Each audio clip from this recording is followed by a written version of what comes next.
Uh, hold on, bro. I'm getting situated still. I'm late. I know I'm late as a Greyhound bus going to Chicago, but hell, I'm here. Oh, that's Ah, interesting. yeah. Hold on. Let me get the Facebook thing going, and we can get started. Shit. Let me get up and turn this TV down.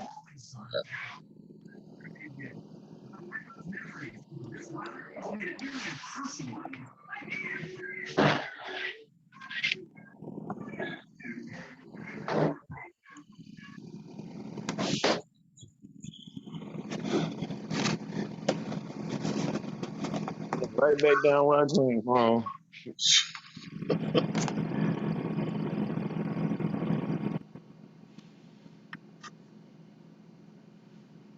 Over here watching these women run wipeouts, getting punched and told off and everything. Man, my ass up. I already know. 'Cause I ain't gonna wear these motherfuckers at my head. Woman, 400 pounds trying to jump on red balls.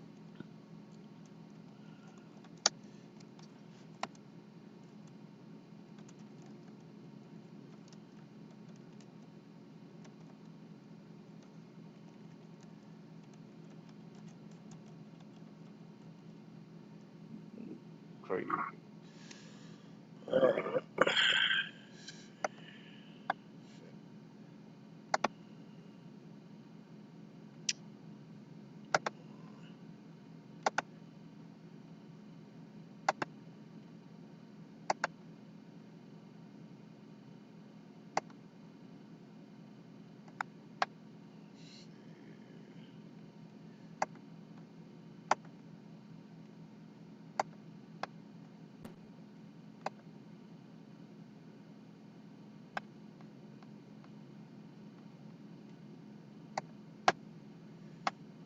Yeah, bro, got the music be good. DJ Mixmaster Chaos.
Yes, sir, in the place to be. Your boy DJ Mixmaster Chaos. Up on this thing on this Saturday night, live and direct in Barstow, California.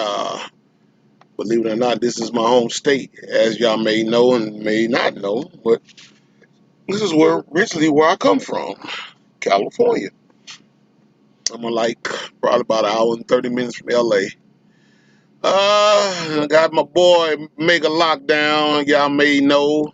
You know what I'm saying? Y'all check out his big time show on YouTube. You know what I'm saying? Putting Man, folks that on thing blast, small letting as them hell. know if they shit sound good or not. No, I'm just playing. Man, you know, small What's time. Don't even go there, bro. up with it, bro? Super small time, bro. No, bro, it's gonna get bigger. You just gotta stay at it. You know what I'm saying? It's gonna get bigger. Uh, Believe that. promise you, I I ain't doing a reaction. Shoot, is this going on yeah, 7 days? yeah. I already know, bro. I supposed to start at 7 o'clock Central Time. Central Time. But shit, I was still like 100 and some miles from Barstow. I said, oh shit. And I can't go fast because I'm in California. You know, it's still 55 out here. So you already Oh, know. y'all got to be kidding me. Man, California, they say, they'll say Mississippi behind in time, but shit, Mississippi 65, 70. California still 55. And probably the only state, well, I'm not gonna say because Oregon, some parts of Oregon is still 55 too. It's Goddamn crazy. shame. It's crazy. But these motherfuckers still be getting it though. I'm just not finna give California none of my money. I don't even want to give them money when it come down to fuel out here. I'll stop in Amen. Kingman, Arizona, and get my fuel before I cross that border in the state of California. That's just how I am. But you, bro, I mean, I'm just telling you like it is. You've been off the road for a long time, but it's still the same. It's just a lot of motherfuckers out here now, but it's still the same. Ain't nothing changed. Y'all can have it, bro. Shit. I mean, I'm gonna give myself probably 2 more years, and I'm gonna say the same goddamn thing. Y'all can have it for real So though. what's on the agenda? Well, I was waiting on Lord Prince to come on in. I guess I don't know. He been going through some things a little bit because yesterday was his brother's birthday. His brother got killed back here, so he been kind of up under the weather. And I understand that, man, because when you lose somebody that you really love and been around all these years, especially your little brother, it'll Hey, eat you up. hey, It'll eat you up, hey, you But do know that my little brother just had his first baby boy. So he had him yesterday. mhm. Then my godson lost his baby boy on the first of this month. I'm like, bro, Wow, and he was 5 months old. I was like, God. So man, I'm telling you, man, it's getting hectic out here, bro. It's getting really hectic out here. And most people, like I said, you got this pandemic shit going on, and I know people have been asking me about the vaccine, about getting vaccinated and all this old shit. And I just tell people I don't really want to talk about that. I don't even want to talk about that at all because I don't trust none of that stuff right now. My point exactly, bro. That's one conversation you can vout out real quick. Man, look, like I say, I was listening to Brother Rizza Islam today, and he be up on that information on all this shit that's going around this motherfucker. And the shit that he was reading out and I was looking at with my own two eyes, I said, my point exactly. And I left it at that. Now what everybody else want to do, it's their business. I'm not telling, because like I said, the people that I love and care about, that's my only salvation right there. Now, everybody else, they can do what the fuck they want to do. They want to take the little vaccine, take that shit. Do what And the keep hell it you want moving. to do. To each his own. Different stroke for different folks. I'm not fucking with it because I know that it's more than what everybody think it is. I just do my history. I do my history test on a lot of shit, man.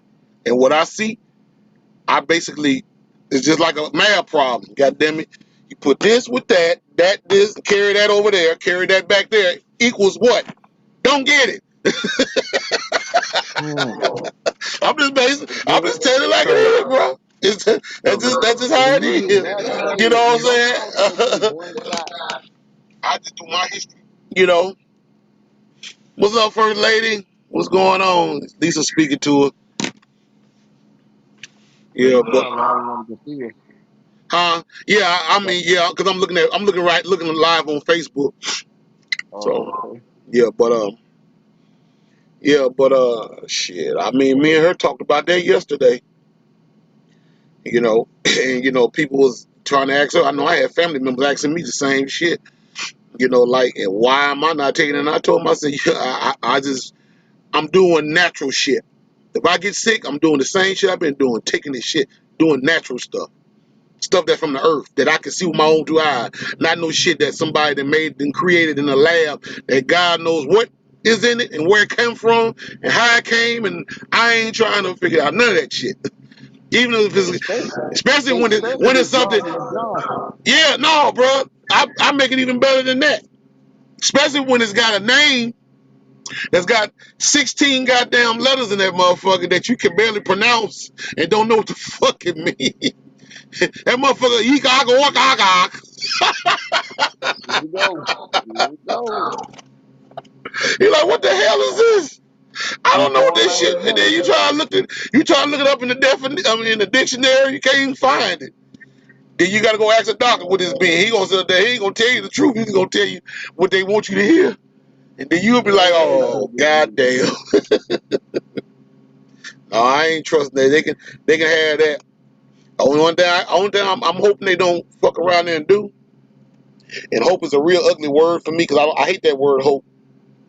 Mm. But I really don't. I really wish they don't try to mandate this shit, make people go and take this stuff, because that's gonna be against the human. That's gonna be against humanity, man. When they do shit like that, you can't make nobody take nothing they don't want to, they don't trust. I mean, what the fuck is the whole scenario of that?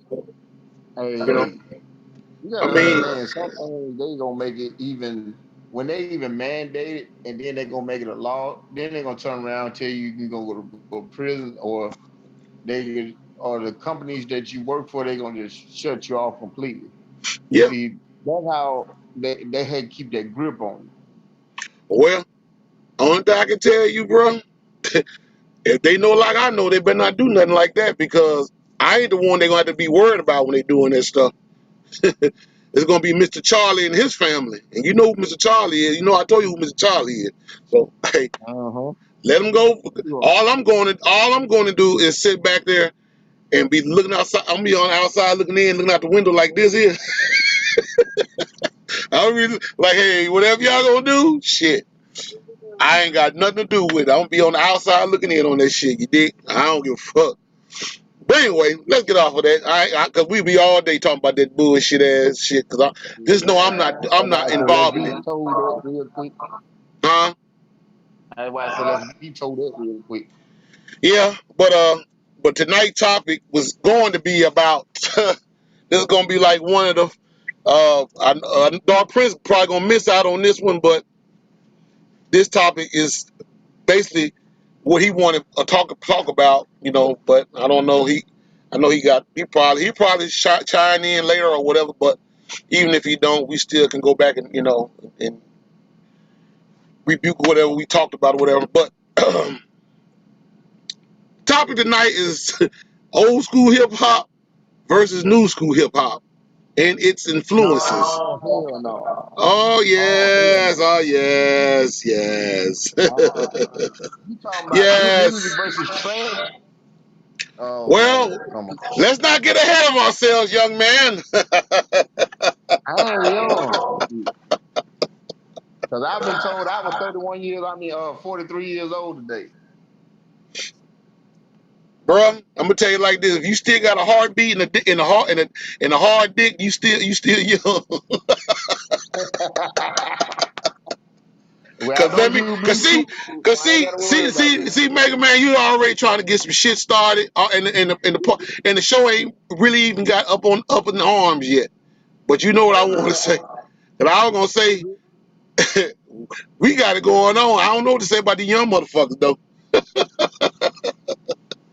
The Be young young enough. motherfuckers is ha. But we're gonna leave that alone. We're gonna go into this topic though.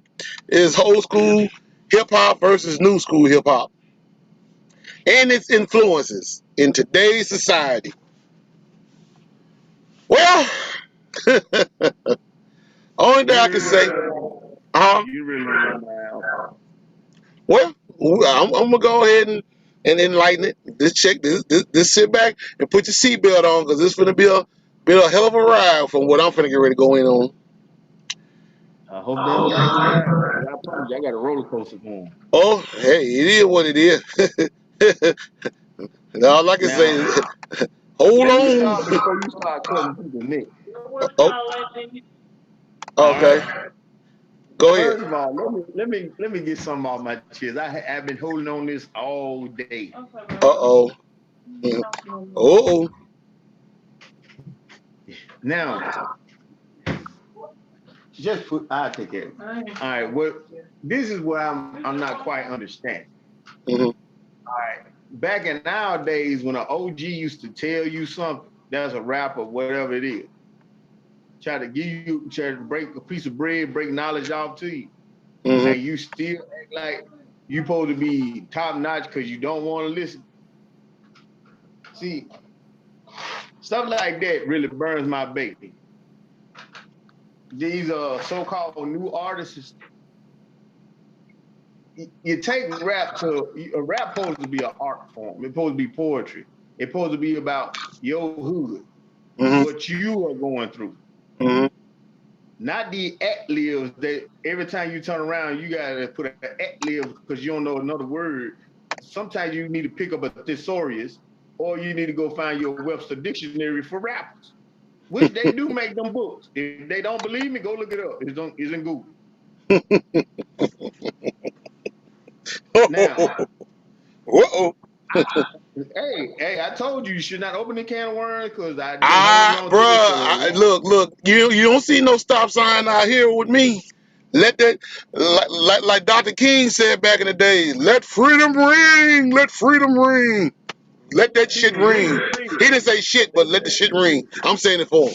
But go ahead. Gangster rap, gangster rap was not literally put there so you can talk about who you. Basically, what I'm saying, gangster rap is not there for you to snitch on your own damn self. Hmm. If that make any sense. Oh yeah. Well, When people sit up here and holler about, I shot my mama, I did this, that, and the third, you just getting the FBI agent your whole credentials of what you'd have done to come and get you and pick you up. I'm gonna get. I'm see. The thing about it is right here, Mega Man. The stuff that you talking about is the stuff that I'm finna touch in on. I'm gonna get to I'm all of gonna that get shit mine out right of the there. way because as I'm gonna get soon to as you all get that shit right through, there. it's gonna be slapping the hell out of them. Now, people don't understand. Our age, we still using Androids, and these jokers using iPhone. Which one gonna snitch on which first? Hmm. The iPhone, because there ain't nothing but the FBI anyway. Well, So, shout out to the first lady. She got her spy phone. That's what I call it, a spy phone. who? Anytime somebody can turn my phone on and the phone ain't got but 1% battery on it just to trace me. Nah, I don't need you. I don't need you to trace me, dog.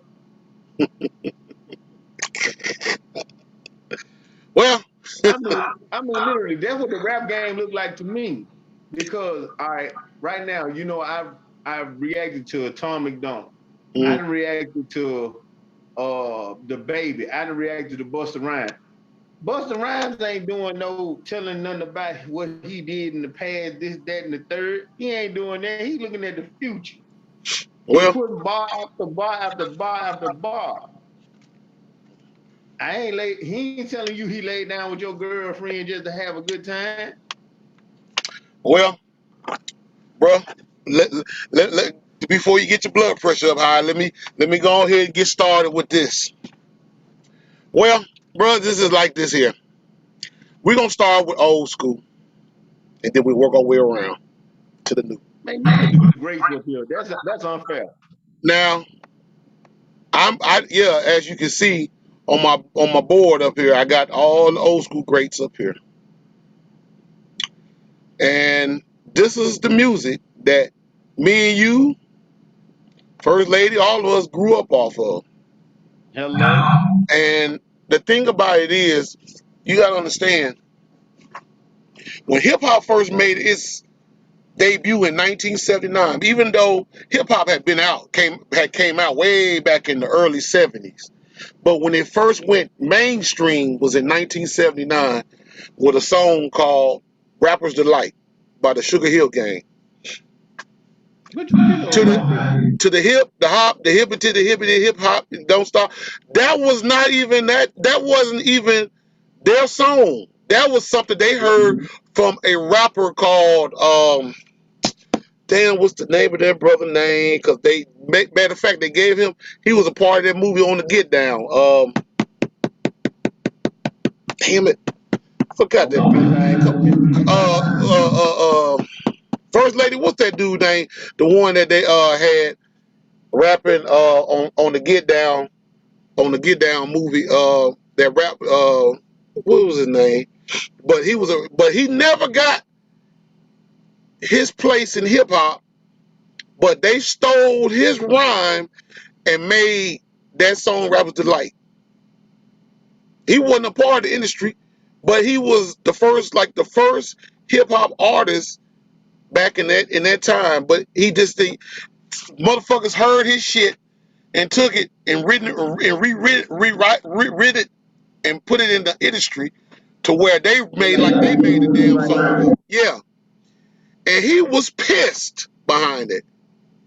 Which I don't blame him because he didn't have, but at that time wasn't no such thing as nobody putting no patent or copyright and shit because you was just going off the head. So they took his Exactly. shit and made some a stack of dollars off of it.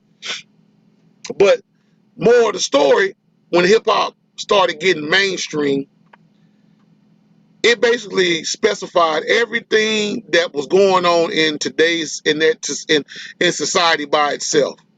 Because we can go like to Grandmaster Flash and the Furious Five.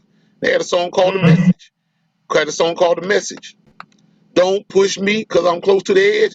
That song right there, that song was talking about the life in New York and the shit that was going on, as far as the hood and stuff. And it basically was telling some truth to it. It wasn't talking about they were going out and killing no damn body. It was just saying, goddamn, we just hanging out, enjoying ourselves, and and whatever the case may be. And then we end up getting hemmed up by the cops. Yes, hemmed up by the cops.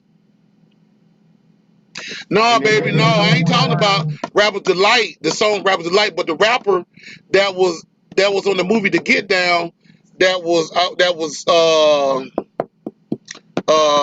was rapping with Shaolin and them. He was he was a little solo artist rapper, but he was a real artist. And I can't think of that dude's name because I told you, I said he was a real artist, and Rapper's Delight stole the guy from Rapper's Delight stole his goddamn rhymes, and that dude was pissed off like a motherfucker. But I probably didn't tell you about that part, First Lady. But I just can't think of that dude's name. I can't believe I can't think of that dude's name because I just said his name so many times. But what's up, sis? Why you up there?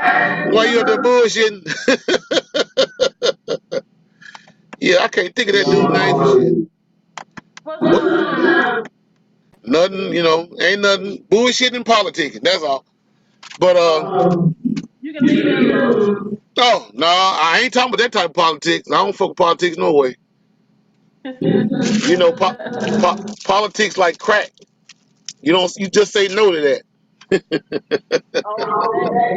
that. But yeah, like I But was they saying, did pass that stimulus bill. um, They did pass that stimulus bill. I ain't gonna get none of that goddamn money. The motherfucker gonna bypass my ass. Soon as I ask about a check, that damn mail truck gonna zoom right past my ass. They might be riding a Dodge Charger. they're just gonna Shit. say no. That's what the hell yeah, that's what the engine gonna say. No, get on down the goddamn road. But yeah, there's Grandmaster Flash and the Furious Five right there. But even though, like I say, rap music was our salvation to getting the word out to how we talked about the things that we were going through in the conditions of the hood. of where we lived at the time. And then it got real bold later on down the line into the late 80s, mid-late 80s, because it started, you know, after Grandmaster Flash, you get Run DMC, then you got Houdini and LL Cool J, which was one of my favorite rappers of all time back in the days. I ain't gonna lie to you.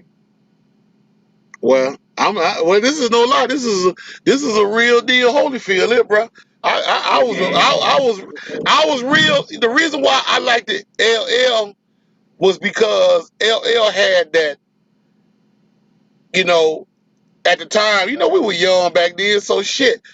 When you heard a motherfucker talking about I'm bad, and I know I'm bad, I'm this and that. No hell, I got the damn T-shirt on, the bad T-shirt right there. But you know, he was feeling himself, which made him know that he was a bad motherfucker when it come down to being the MC that he was at the time.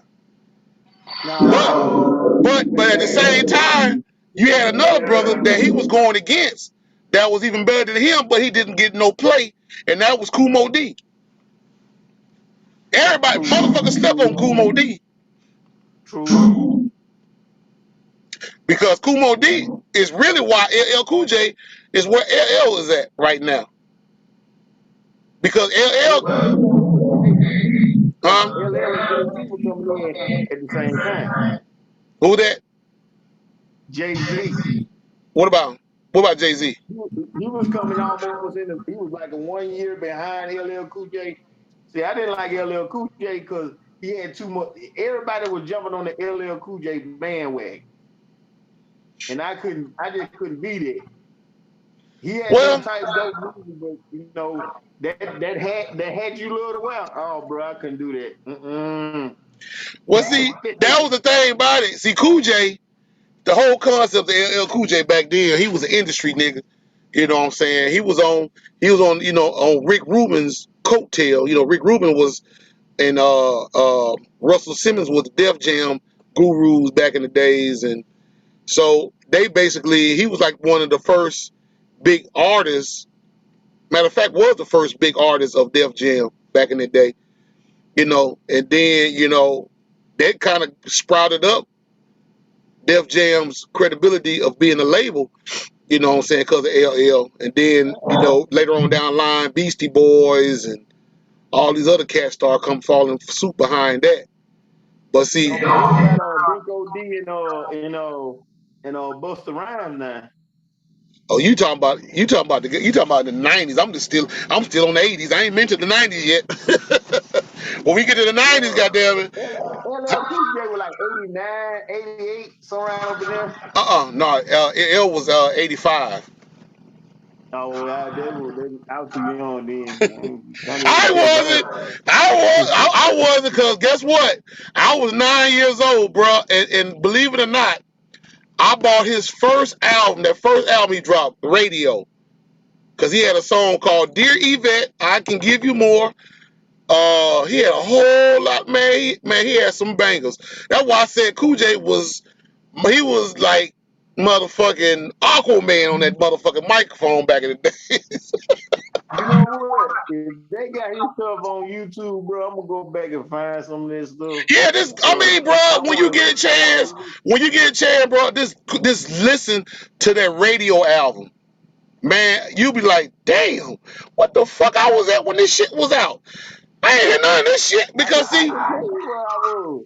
I was in second. Well, no, I was in. Yeah, I was in second grade uh-huh. and didn't care. Oh, Just to okay. be honest with you. So at Well, that it's point hard. in time, It was hard I for was me. hooked on Michael Jackson and Motown. Oh, bruh, don't feel bad because I was hooked on Michael Jackson. Matter of fact, Michael Jackson was like my first love for, you know, real music, you know, popularity of Yeah, music. real R&B. Yeah, because I mean, don't get me wrong, I had love for Zapp, Roger Troutman and Zapp, and you know, and all them guys, the Lakeside and all that stuff. But I'm talking about as far as heavy popularity, Michael Jackson was the shit. Cause I mean, when he first dropped that Thriller album in '82, It came out in '82, but that was the only album in all time that got 2-year run and was still on top of the goddamn charts. '83 and '84. Michael was killing it. Mike was killing it. Michael was killing it, and then he was the first artist to be the first black artist to be on MTV back in the day. Cause they really didn't want no damn black. They didn't want black artists on MTV back in the day. That was that was some bullshit. And then but see what happened was the chairman of CBS Records back then told them motherfuckers that if they didn't put Michael Jackson on MTV, that they were gonna pull all the rest of their artists that was making MTV a lot of goddamn money that was on CBS too. So they was like, well, we better go ahead and let them go ahead and play Michael Jackson. But they were saying that the reason why they didn't want to play black artists' music because their audience back then was a bit scared, like the cops is now when they say I fear for my life when they see a black person.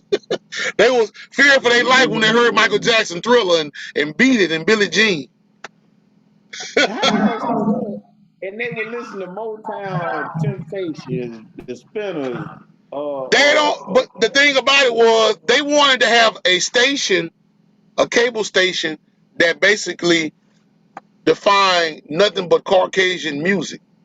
Because back then they played Hall & Oates and Rod Stewart and what's the other guy? The Rolling Stones and stuff like that. They played Caucasian type music. They didn't want to play black artist music back in the day. You know, I'm gonna bring it up a little up to date, then we can go back.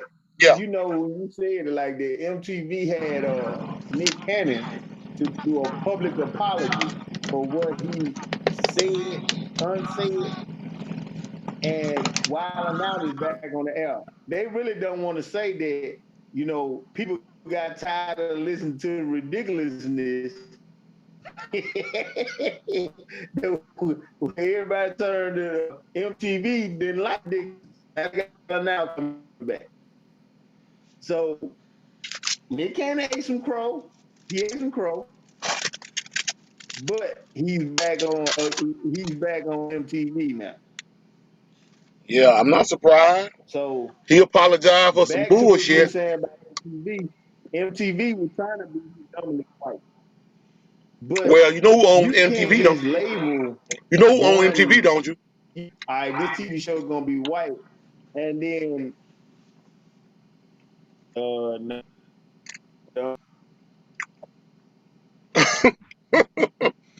What happened, bro? I'm with you. I'm gonna tell you like this here. No, I don't. That shit with Nick Cannon just proved my point. Them guys that basically shitted on Nick Cannon are the same guys who basically shitted on a whole lot of black people. Because these people. You talking about the 1%? You talking about the 1%? I know what you're talking about now. I'm talking about them satanic Jew motherfuckers. Yeah, I said it. The 1%ers. The ones that say they Jews. I don't give a fuck. If Facebook want to block me, goddamn it, block me. I'm just saying it like it is. Oh boy. I mean, because see, my thing is, I don't give a fuck. Because hey, whatever being taken from me, goddamn it, wasn't mine, no way. But the thing about it is, I'm calling this shit from the goddamn mountaintop. I felt like if they felt like Nick Cannon didn't know what the fuck he was talking about, debate the brother. Don't sit up there trying to put him on blast just because y'all bitches gave him money. That's all it was about. They gave him fucking money. They gave him fucking money that they basically say, hey, we want you to tap dance when we want you to tap dance. Nick Cannon basically started reading up on shit and find out who he really was as a black man in the industry. And he found out the truth. And he basically shared the truth right along with brother Professor Griff. And Professor Griff told Nick Cannon, yeah, these motherfuckers ain't about shit. And Nick Cannon agreed. He went up there to Chicago and sat with brother Minister Farrakhan. Mr. Farrakhan said the same shit. You can see it. They show it to you every day. They show you they don't give a fuck about you all day long. You can't go to Hollywood and make a goddamn good TV show without them motherfuckers putting some sauce on top of it. You gotta be damn near gay as a Happy Meal to be a man on television. Cause if you try to be a James Evans type, oh, you ain't finna get on television. You can hang that shit up. That's just how that's how fucked up them people are. And they can say anti-Semite. I'm far from anti-Semite because I did my history. I did my studies too. Semite is a person that's a person of color, Afrocentric, not white-centric, Afrocentric. So that means anything of color is a Semite. I could never be anti myself. What the fuck? That's stupid as hell. But they say, but they said in the Bible and the Holy Quran, those that say they are Jews and are not are the synagogues of Satan. So anytime a person that is doing evil shit to other people around the goddamn world, what the fuck is that? That ain't godly life. That's evil, motherfucker. That's evil. That ain't no good shit. That's some bad shit. And my people, our people, been shitted on for 450 years, 500 years at that. That's the reason why these young motherfuckers on this hip hop shit now, they don't know what the fuck they doing. Every time they come out with a song, something gonna happen to them. They either go to jail or get killed. Oh, I want to get into that too. I'm going a little ahead of myself, but I'm gonna get into that too. But go ahead, bro. Oh no, you read everything. You broke that conversation all the way down. See, See, all I gotta do is just point you in the direction. You always shooting the bullets. Mega, in the words of honorable, in the words of the brother, the honorable Minister Louis Farrakhan, it's too goddamn. We need to stop being scared Negroes and speak the goddamn truth, cause they can't do nothing but kill you. If they kill you, hell, you gonna die anyway. Exactly. These motherfuckers don't care. They gonna steal shit on you every day of your entire life if they know you scared. But if you stand up like a goddamn man, they'll probably respect you better. You see what David Chappelle did? David Chappelle stood up like a goddamn man. But if you sit right now, I'm sorry, I'm so sorry. What you apologizing for, motherfucker? If you stand on what the fuck you believe in, stand on it. But if you fall on your goddamn knees and like a dog, tongue out your goddamn mouth, waiting for a goddamn doggy treat, guess what the fuck they gonna treat you? They gonna treat you just like a goddamn dog waiting on a doggy treat.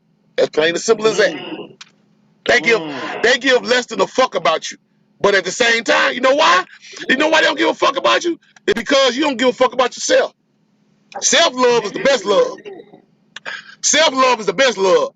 I jack off every now and then. Yeah, I love myself. I love myself to death. I jack off. Yep, sure do. I'm a man. I do it. But anyway, You know what? You need to stop listening to Kevin Hart. what? I ain't listen to no Kevin Hart. Kevin Hart wear dresses. I don't listen to no nigga wear no dress. But I like his company. You all right? But anyway, see, bro, you throwing me off.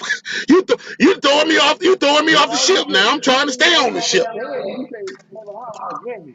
Hell yeah, you wear. How else you gonna get big up in the industry and you ain't wearing no dress? Look at DJ Ross saying too much information. I ain't doing too much information. That's the real truth, goddamn it. That's all. I had a brain freeze right then. Bro, I didn't watch so much shit now on television. I can't even enjoy it no more. Because of the shit that I done read up on that it really hurt my heart. It brought me to tears. I'm like, damn, these motherfuckers is really going in on our ass out here. And we sitting up here going along to get along. Most deaf. I mean, Nick Cannon, goddammit. This dude, I understand he got a family, he got to eat. But damn, bro. They gonna still fuck with you. They ain't through yet. They through with you for right now because they see that you done gave in to something that you knew about that they know about too. Cause they took away 3 shows from this guy. 3 shows. Bro, if that shit Steve Harvey got replaced by some woman that ain't even funny. Don't she supposed to be a cowgirl singer or something? Who? Some lady that be on The Voice. She took over the Steve Harvey show. I don't Because know. Steve Harvey was number 3 in television show, right? I don't know. I ain't never watched his goof ass either because he wasn't no funny motherfucker. I'm like Lisa. That motherfucker ain't never. Funny. That nigga ain't never been funny to me with a big wide mouth ass. He a damn minstrel show. Hold on, bro. Hold on. Let me explain this right quick. You remember Monique, right? Mm-hmm. Monique all of a sudden said something that was really, really off the wall. Then everybody started 8-balling her out of the whole, I'm talking about TV series, comics, everything. So she came on the Steve Harvey show. And Steve Seen it. Harvey did. I seen it. I seen it. You can't say that. You just don't understand. I got a family. I said, this nigga here they got that motherfucker, they got that goddamn satanic finger all the way up his asshole. That motherfucker finger, they got that finger so far up his asshole, he's shitting backwards. And I ain't talking about his ass, he's shitting backwards. He might be shitting out his pee hole. He was so fucking scared. But see, That was on his radio show. But on his radio station, when he had Monique, he agreed with her. And as soon as he agreed with her, both his shows on TV got canceled. And they moved the young lady from The Voice into his spot, ranking that he's number 3 in TV shows. Mm-hmm. The only show they haven't took from him is Family Feud. You know them little bitty old women gonna go crazy. You take Steve Harvey off Family Feud. Yeah, they don't know Big Shot. They don't know no goddamn better. He ain't doing that. Now they didn't cancel somehow or another. They didn't cancel his radio show. Let me tell you what Steve Harvey did that made me laugh, and I wasn't surprised, but I was just sitting in the corner just waiting on this shit. Steve Harvey got on his radio show back here a long time ago and talked cash money shit about Donald Trump. Them motherfuckers. But see, no, hold on, bro. I'm gonna get you right here. Listen to this. He talked that cash money shit about this white boy. Donald Trump didn't say nothing because I guess he must thought Donald Trump don't listen to urban radio, but everybody listened to him, including the powers that be that run that motherfucker. Exactly. But you know what Donald Trump did? Donald Trump you might say you don't like me, but I guarantee you, I know the guys that pay your checks, that write your checks, and then I'm going to have a nice little talk with them to see what they think about what you think about me. Next thing you know, you see him up at fucking Trump Towers coming down. Hey everybody, here's my friend Steve Harvey. Steve Harvey. I looked up there and I said, wait a minute. I said, is this the same motherfucker? I said, is this the same motherfucker that sit up there and just downplayed Donald Trump on his radio show? Now he up there shaking hands, looking like a bitch. But I wasn't surprised. I was just waiting. Because he was like, oh, y'all don't need to vote for Donald Trump. He's a racist. He this and that and other. But yeah, at the same time, hey, Donald Trump, I love you, Donald Trump. You want me to fix you some devil food cake? Ass nigga. See? Bruh, I'm telling you, that's why I don't trust none of them motherfuckers in Hollywood. None of them. They full of shit. A Christmas turkey on Thanksgiving. Hello? Huh? I said hello. I'm telling you. I mean, back in the day when I was young, like I said, we were young. We used to idolize a lot of these artists and stuff. I mean, like I said, we was talking about Michael Jackson. I love Michael Jackson. God rest him dead. But at the same time, they started making him look like he wasn't shit. All because they wanted his money. They knew that they wanted Michael Jackson to continue to moonwalk his ass around the world, making them billions of dollars. Michael Jackson was like, I'm tired of this shit. Because is obviously the money that I'm supposed to be getting, I'm not getting. Because Michael Jackson, you know, better than I know, he owned Sony. Sony was his company, really, to be honest with you. He built Sony.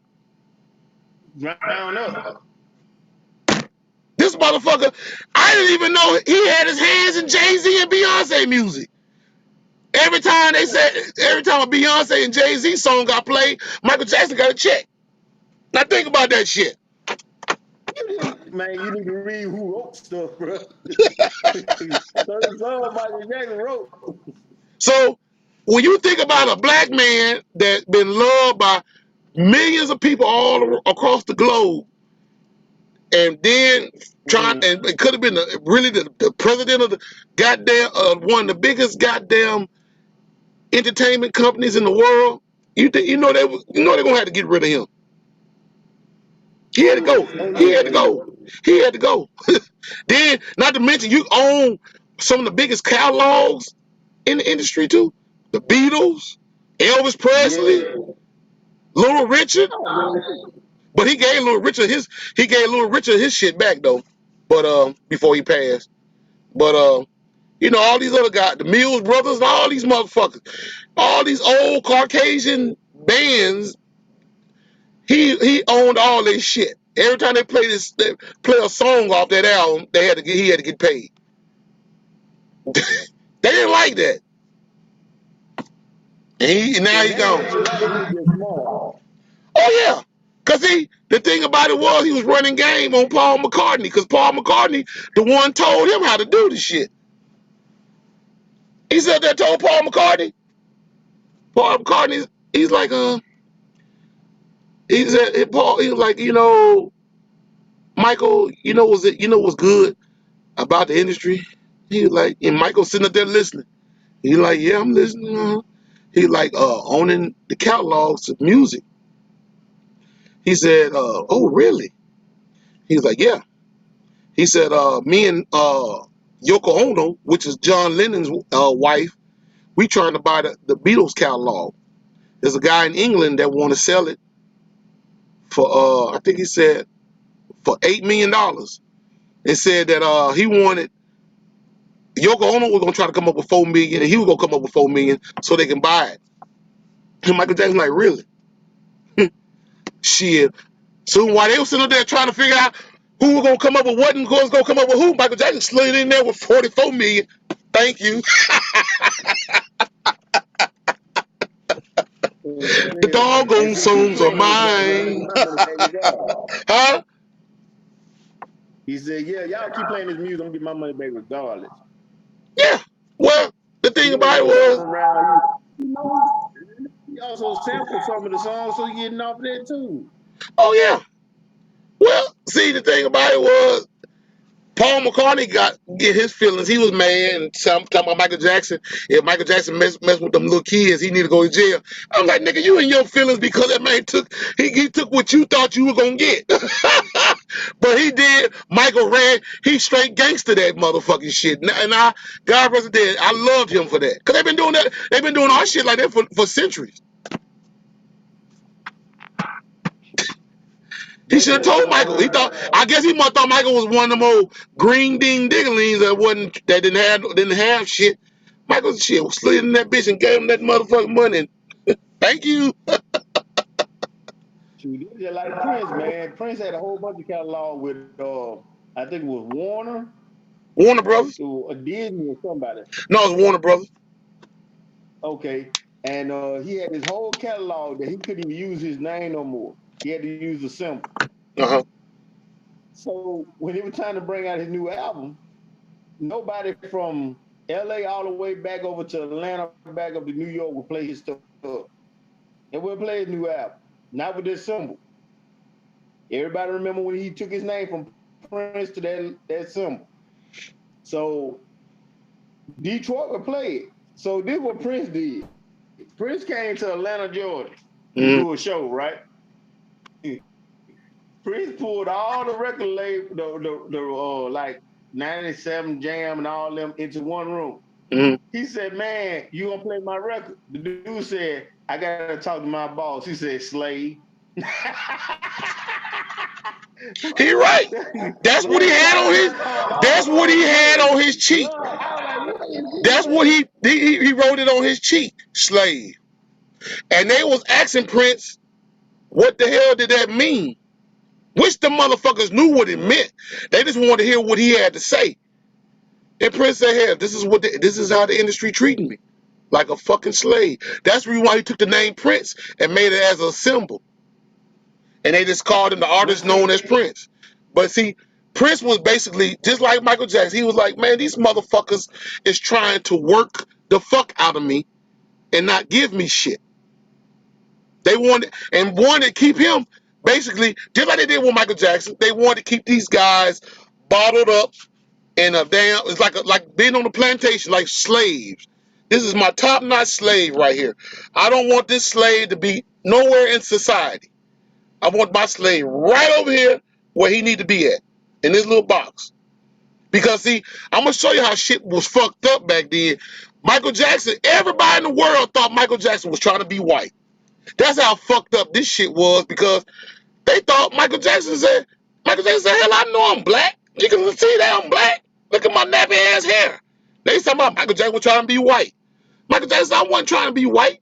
These motherfuckers didn't want me into states. They want me to mingle into today's in the society because I was making these motherfucking Jews money.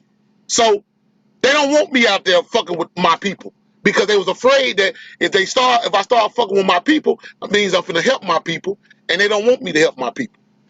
So they basically kept Michael Jackson on the side, the same way they did with Prince. They kept Prince on the side. They didn't want, and they knew that these two brothers knew what the fuck was going on, and they was like, just continue to enjoy life, Prince. We'll give you anything you want. And Prince like, I don't want anything I want. Motherfucker, I want to be treated like a goddamn human being. They didn't like that. So, bro, they I didn't want believe. Prince to be a damn human being. They wanted Prince to be and Michael Jackson to be their money making mogul. That's what the whole idea Oh with yeah. even with the hip hop situation. All them hip hop rappers back in the days, rap music, damn well, back in the 80s, rap music wasn't hitting on shit.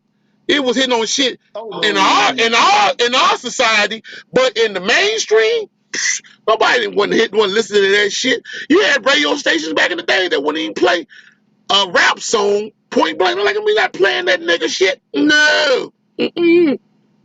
NWA, that was a Class A violation. Well, see, the thing about NWA, it was rappers. A lot of people don't know, by me being from California, a lot of people don't know NWA wasn't the first California gangster rap group to come out. Well, I understand it, but you got to understand what I'm saying.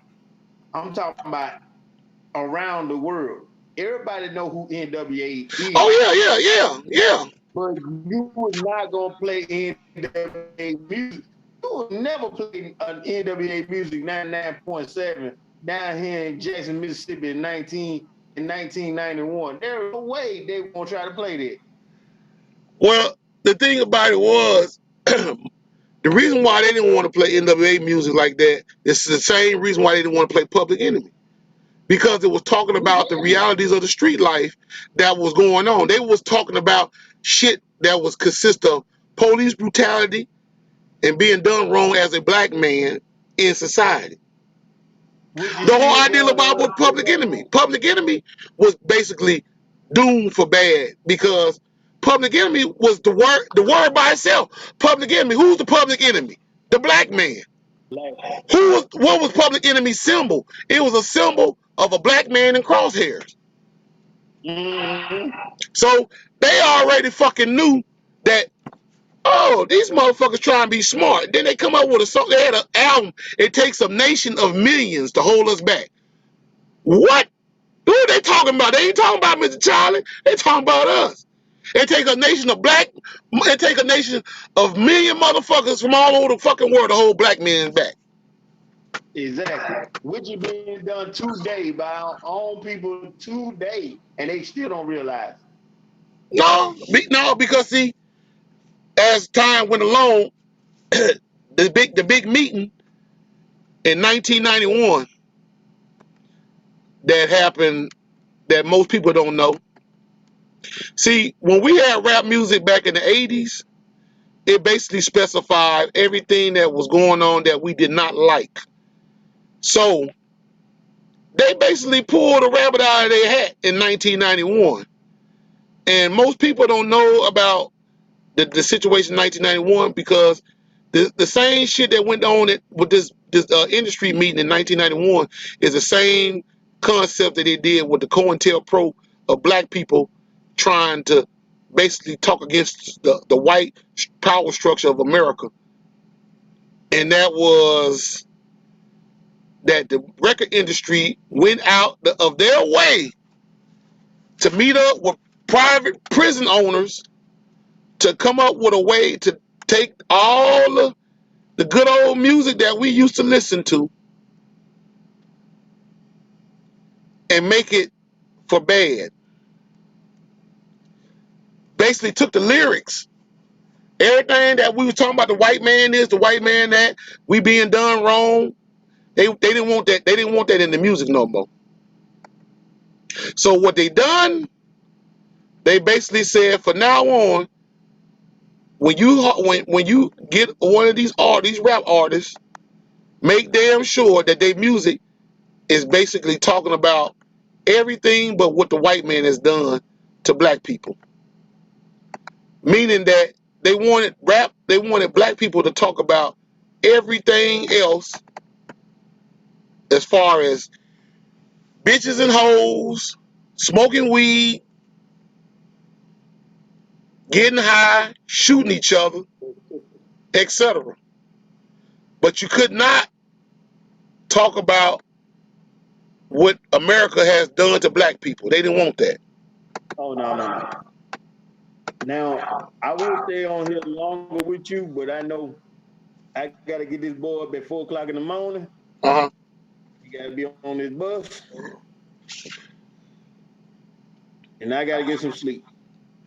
Oh, okay, bro. It's all good.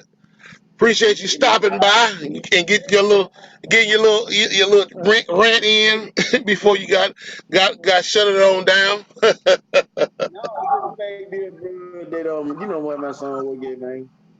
Huh? He got to be there at 5:35 to catch that bus. Oh, okay. Well, And shit, I already know. I had to get up at 4:00 to make sure he up, because he like me and you. He said that's too early. I already know. He don't have a truck driver. Yeah. Well, see, for me, I gotta go to Compton. I gotta go to Compton tomorrow. So, but I'm not leaving until probably about 11 in the morning. I gotta be down there by 4. So I'm gonna try to beat the LA traffic going down there and get this goddamn yard bird that I got on there. I'm hauling a trailer full of yard bird. But anyway, bro, you go and handle your business. Let me finish my little rant. I guess bro Steve ain't gonna come through. I guess he must be probably pretty tired up. Yes, sir. Well, when you start next time, I'm gonna be brushed up and make sure I ain't got all the wolf hair on my face. Well, it don't matter. Shit, hell, man. We in the pandemic. We ain't got no business looking good no way. Hell no, bro. I can't do it like this. My wife acting fool, bro. I've been acting like a slouch all day. But like I said, let me get up out of here, bro. Y'all have a great day. Tell these folks what they need to know, what they need to hear. Oh yeah, I'm gonna go. Yeah, I'm gonna go and do that. You already know. All right, bro. All right. Yeah, my brother Mega Lockdown. What's up, sis? Glad you came through to watch the show. Yeah, yeah, brother Mega Man and came on through. But anyway, I'm gonna finish doing my rant. I guess I had to go ahead and finish it up by my goddamn self. Guess y'all say, who is this character right here on this picture? Who is this young man? Who is this old guy? This is Edgar J. Hoover. He's the head director of the FBI. This man here was responsible for the COINTELPRO program back in 1956. He's the one who was found it that trying to find the black messiah, trying to figure out who is trying to go against the white power structure of America. This dude right here is a joke, but he's not a joke. He caused a lot of bullshit, a lot of havoc back in the 60s, late 50s and early 60s.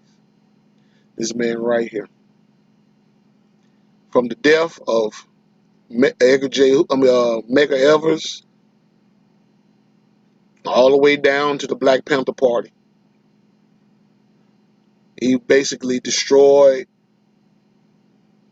the whole concept of black people trying to be human beings and speaking up for themselves. He was the reason and responsible for a lot of shit that went down in the 60s. Why did I bring this man picture up for? Because his tactics of what I'm talking about right now that was consist of what went down back then is the same concepts of the hip-hop situation. Because the same tactics that they pulled to basically destroy the Black Panther Party, Dr. King, the Nation of Islam, the Freedom Riders, Sneak and Core, Medgar Evers, Malcolm X, is the same tactic they did with hip-hop.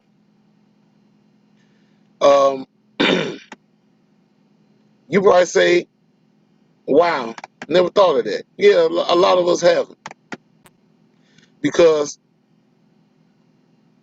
this was the industry in the 80s and 90s of hip-hop.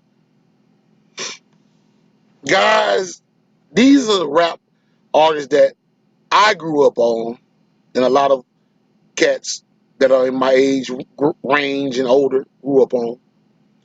You had KRS-One, who was one of my favorites, Run DMC, Public Enemy, Eric B. and Rakim, Dougie Fresh, the late Biggie Smalls, Nas, Snoop Dogg, Jay-Z before he, whatever, Big Daddy Kane, Tupac, the late Tupac, Dr. Dre, Slick Rick, the late Heavy D, Houdini, God rest his dead, to Ecstasy, LL Cool J, Kool Moe Dee, Busta Rhymes, and Ice Cube.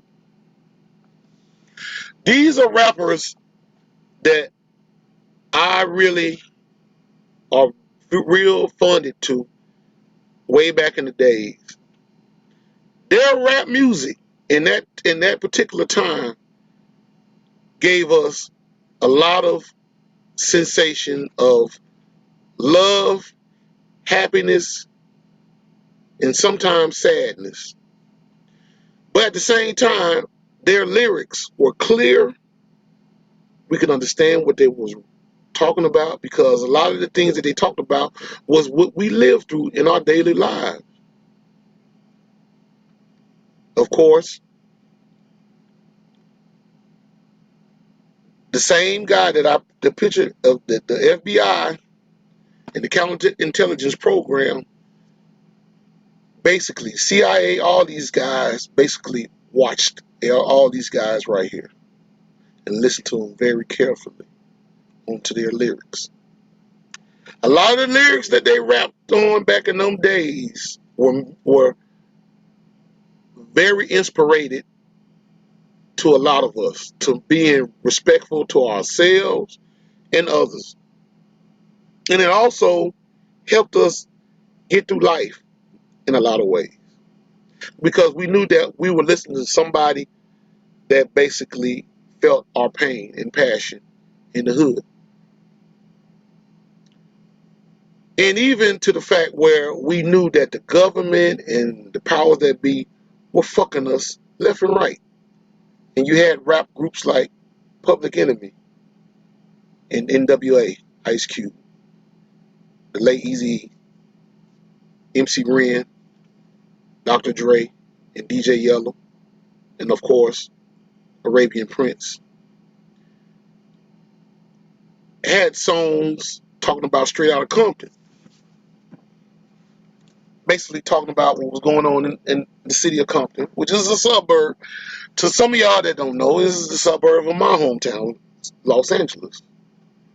Now, they had a song that basically kind of blew it out the water, that basically was a firestorm to the law enforcement agencies around the country. It was a song called Fuck the Police. Now, when they came out with that song, Fuck the Police, that song it startled the powers that be. It startled the government because they were trying to figure out why the fuck are these young Negroes talking about killing police or coming at the police. In the reality, they knew why them guys made the song. They know they just didn't come up out of just woke up the next morning and say, you know what, we're just going to talk about the police for nothing. Because the things that NWA went through in South Central LA, it was the things that we went through in South Central LA, in Compton, Watts, Linwood, Inglewood, you know. But the media didn't know it. They questioned Eazy about the song. And Eazy told me, hey, these cops fuck with us on a regular. And we don't be doing nothing. All we just doing is just walking while black. And they said, oh, really? Is that bad? Is that bad with the police? Yeah, it's that bad. You just think we just doing shit, but at the same time, a lot of the motherfuckers knew this shit because in the 1965 Watts riots, they were pulled, black men were pulled over by the cops and beaten to death. And, you know, they try to make like they forgot all about that 30 years later. So they ended up making a song talking about the police. It was the first rap group to ever basically pinpoint about what police brutality was all about and how much rage and anger they had about the police. So the song Fuck the Police was born, and you had motherfuckers basically just talking shit about that these rappers ain't got no respect for the law and this and that. When the law didn't have no respect for us as a whole, as black people. And it's still going on today. And here we are in 2021, and we still having problems with the police. So when you have rappers like that basically talking about the injustice of black people in this country through the hip-hop music, 1991 became a situation of a meeting in my hometown, Los Angeles, with all the record executives. Record executives from Time Warner, Sony, Universal, Atlantic, they all got together with big private prison owners. Hey, Keisha, what's going on? Welcome, welcome. Take a seat and you learn something. Learn something about this hip-hop thing. Shit. But anyway, 1991, they had a meeting in California with the private prison owners, record labels, Time Warner, CBS, Sony, Universal, Atlantic. They all got together in this room.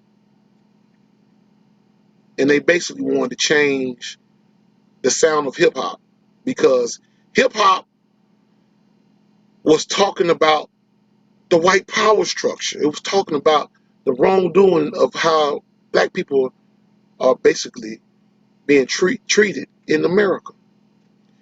Now, they did this because they know that the world is listening. Not to mention, their kids is listening. You know, when little Timmy is in his room listening, they used to listening to Metallica and got a big ass poster with Metallica and AC/DC and Bon Jovi and all that shit on their wall. See, the powers that be, they like that. They like, excuse me, I like that. My son listening to rock and roll. But when he come home and then he see a big ass poster of Public Enemy on the wall, oh no, I don't want my son listening to that because they know that Public Enemy is talking about they motherfucking ass. And it's not like they talking about going after white people or whatever the case may be. They're just talking about the injustice that they do to us as black people. So they basically wanted to change the whole concept of hip hop. When that happened, it went from these guys right here, KRS-One, Run DMC, Public Enemy,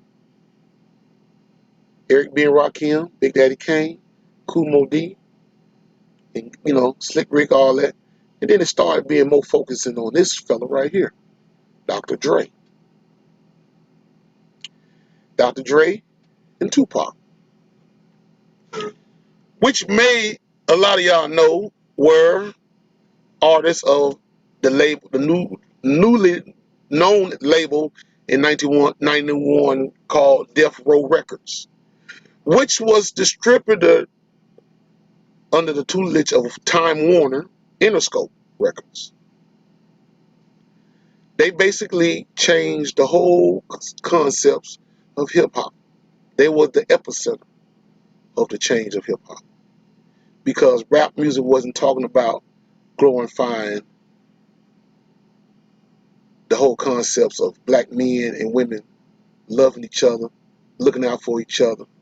Now it's about bitches ain't shit but hoes and tricks, smoking weed, jumping up and down in the car, getting high, getting drunk, killing each other. Oh yeah, that's beautiful. That's what they want. That was the whole concepts of why hip hop changed its whole itinerary from being this 30 years later to being what we got going on today. I got a picture of the new school rappers. Let me see. I'm gonna pull them up. But the whole concept was they wanted to get rid of the positive hip hop music and bring on the negative. And by bringing on the negative means that the young folks will be more disrespectful, will have no kind of accountability for who they are as a young person, of being more respected towards themselves in society. So you come up with this concepts now 30 years later. This is what hip hop looks like today. A lot of these guys, names I can't even really call out. I know, I'm thinking the Mingos. Okay, I know Kendrick Lamar, 21 Savage, Rick Ross, Drake, and Future. I don't know the rest of them guys. But this is what the new generation looks like. This is what they want hip hop to look like today. Why they want hip hop to look like this is because, it's just my opinion, they want to destroy hip hop. And the reason why they want to destroy hip hop is because they feel like that hip hop is a tool that basically builds up the concepts of young minds to be programmed to do things in a way they see fit.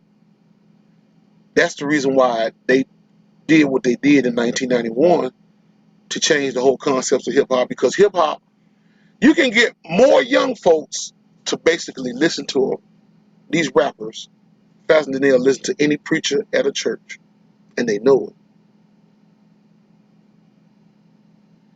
it. And the thing about it is, when you get these young guys real high on marijuana, cocaine, pills, and alcohol, and make them get in the studio and write some severe ass lyrics with all type of heavy bass and cymbals and sound. I'm gonna tell y'all something. The music today is more hypnotized than any song I've ever listened to as long as I've been living on this planet in the hip hop situation back in the days on the music that I used to listen to. And if you, I mean, I'm just gonna be honest. I mean, hell, when I smoked weed back in the early 2000s, before I started driving trucks, I smoked a blunt and listened to some 3-6 Mafia. Matter of fact, smoke a blunt and listen to listen to some Houston music, some chop and screw music. Your whole mindset goes into another damn dimension. And them motherfuckers knew it. They know it. That's the reason why they did what they done in 91, because they know, they say that you gotta get that goddamn positive shit out of here and bring in this bullshit right here. Because they know that this right here is going to be the last of the Mohicans of hip hop. By the time it's all said and done with, hip hop gonna be just like disco. It's gonna be done. Ain't nobody gonna want to listen to it no more. And they basically they're doing their duty to destroy it, because, like I was telling the first lady today, hip hop is a damn it's the new minstrel show to basically destroy our hip hop culture by using us as the tool to destroy hip hop. See, they want to put the black man face out there because they say we're the ones that are killing each other. Because see, if you put the white man out there, then they're gonna be like, well, we blame the white man once again. So they put the black face out there.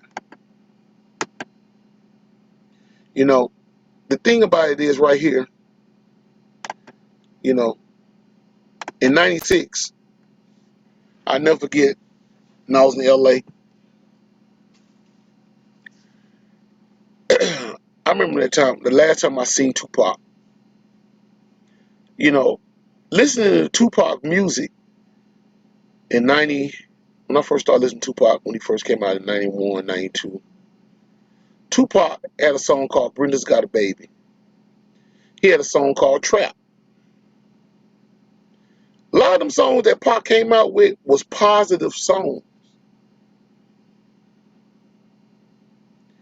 They were positive-minded songs. They knew it, and they wanted to destroy it because they don't need positive music in the young folks' minds. Because when you get positive music in young folks' mind, they do positive things. They need something that makes money. And they don't make money off of positive things. They make money off of negative things. That's what Satan does. So Pac went from rapping about keep your head up to rapping about hit 'em up and all these other songs that he came out with that basically ended his life in '96. I know when I seen Pac when I was in California in '96, just 2 or 3 months before he was shot.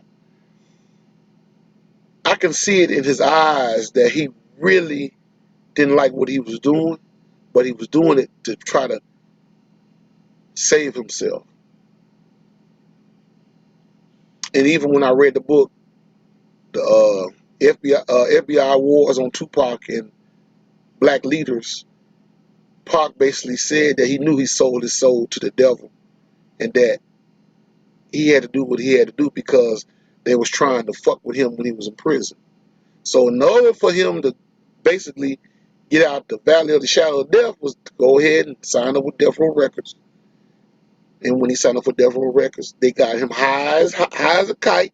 smoked all the weed and drunk all the Hennessy and Alizé that he wanted to write all them bullshit ass lyrics, hardcore lyric songs that he came out with. A lot of the songs he had, like How Do You Want, them songs were pretty good. There was some good songs, but he had some songs that he rapped on that wasn't really the business, but I understand.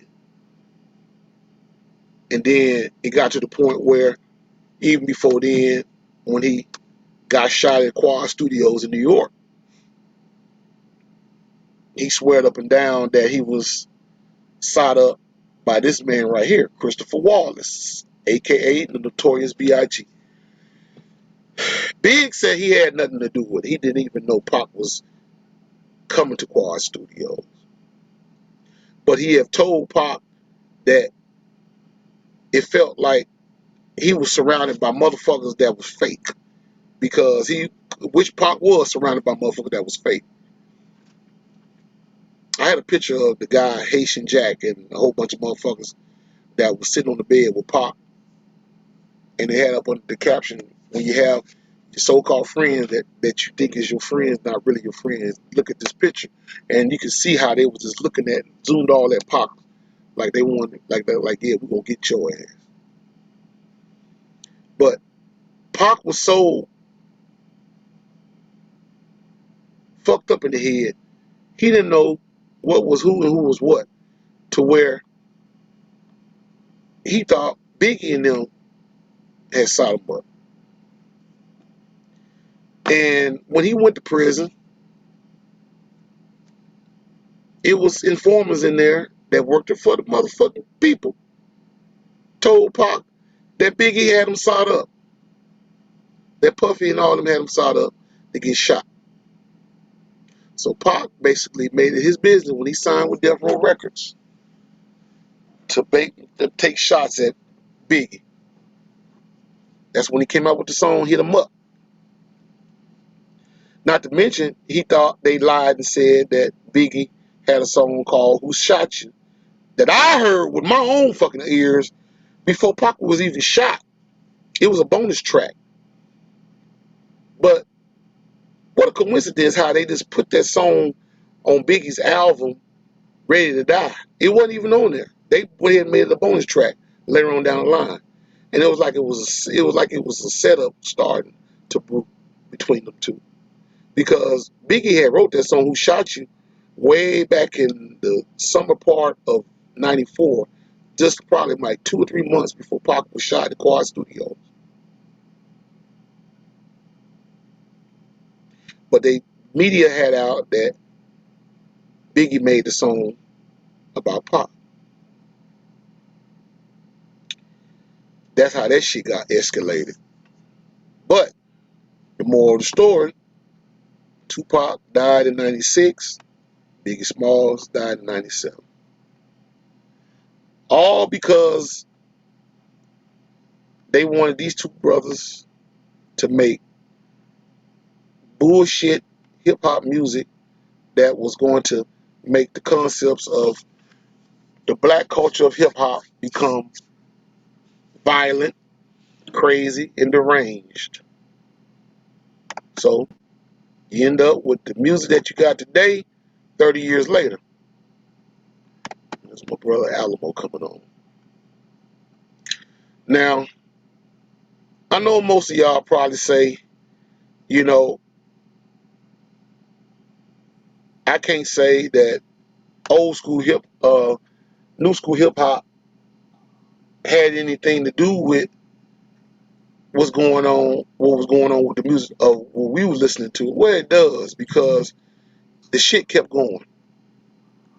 And it has gotten worse than ever now. Because, they basically made this hip hop music shit to where they want to destroy culture. Like I said, they want our shit gone. They want our shit gone. Bruh, what's going on? What's up, man? My Man, bad. huh? My bad, a nigga late than a motherfucker. Bro, don't feel bad. I'm late as a motherfucker too, cause I was trying to get the shit started about 7 o'clock Central Time, but I'm out here in California, and I'm running my ass off, so I'm chasing the goddamn sun, trying to get out here and get somewhere in park. You know what I'm saying? Yeah. But no, I was up here talking about you just chimed on in. I just got to talking about your boy Pop. Oh man. Yeah, yeah. I was just reaching in on about how Pop went from rapping about positive shit until he started rapping about bullshit later on down the line. But he was Mm-hmm. pressured. He was pressured to rap them lyrics that he was rapping and shit. And You got know. killed for it. Yeah, yeah. They sawed him up. Yeah. I I be telling want. folks all the time, big Yeah, I Tupac have a fan, vid. man. I got a fucking video I wanted to play, but it was a video that they had that was done, and it was taken off YouTube. It was about that book that I read back here called FBI Wars on Tupac and Black Leaders. I had saw an article on that, but I didn't read it. Yeah, It had popped up somewhere. I had saw it. yeah, But shit, it don't surprise me. Because anytime a nigga get a little power, they want to knock us down some pegs and goddamn remind us, goddamn it, that we niggas. yeah.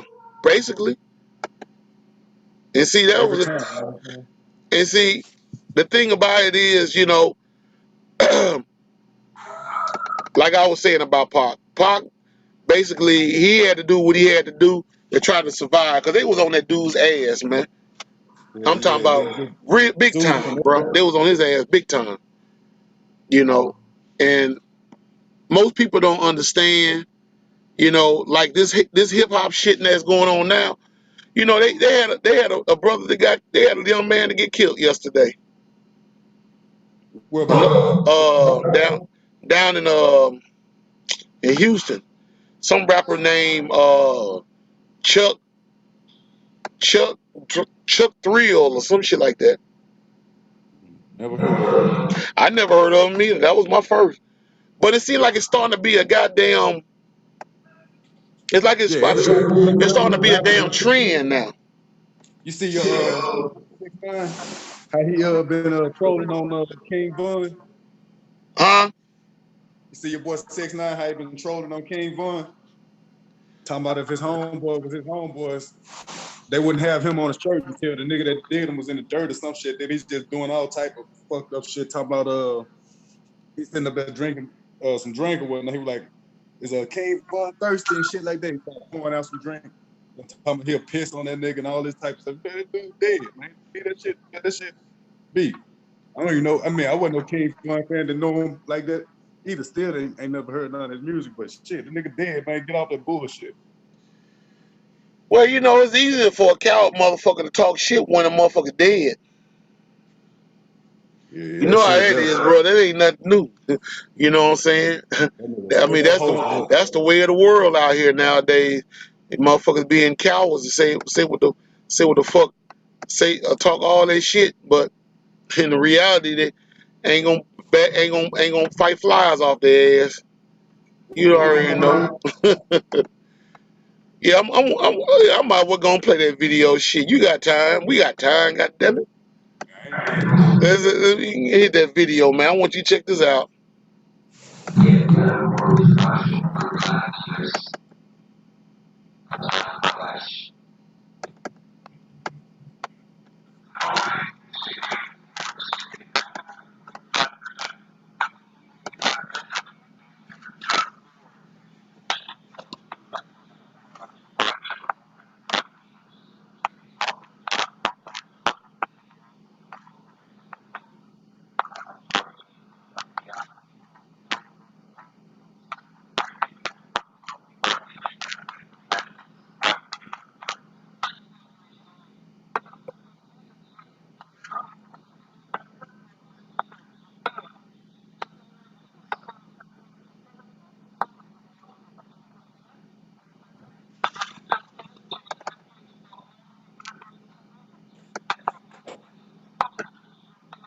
Hold on.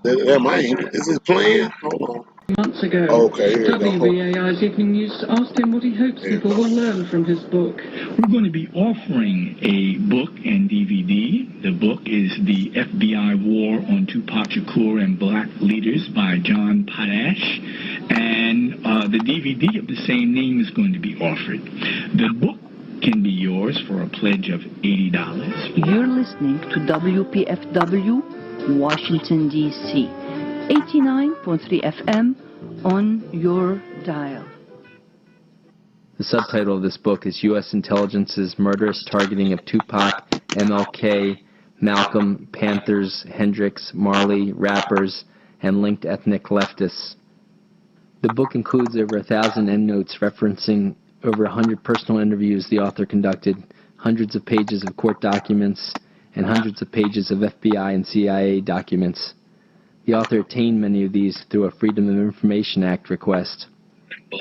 For the sake of legitimacy, it should be said that activist leader Fred Hampton Jr. gave an afterword for the book.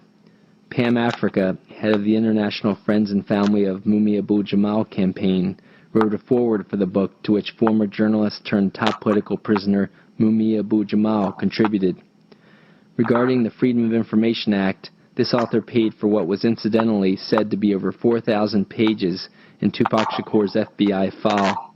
Here's the Department of Justice letter verifying that payment for these pages. The Department of Justice alleged reasons of national security for only sending 99 pages. Nonetheless, the other collected research and thousands of pages of mostly mainstream newspaper and magazine articles, as well as close to 100 research books and videos, substantiate the theme of this book. The collected research shows that a review of U.S. intelligence's targeting of the Shakur family offers a window into the targeting of key leftist black and ethnic leaders for over 4 decades.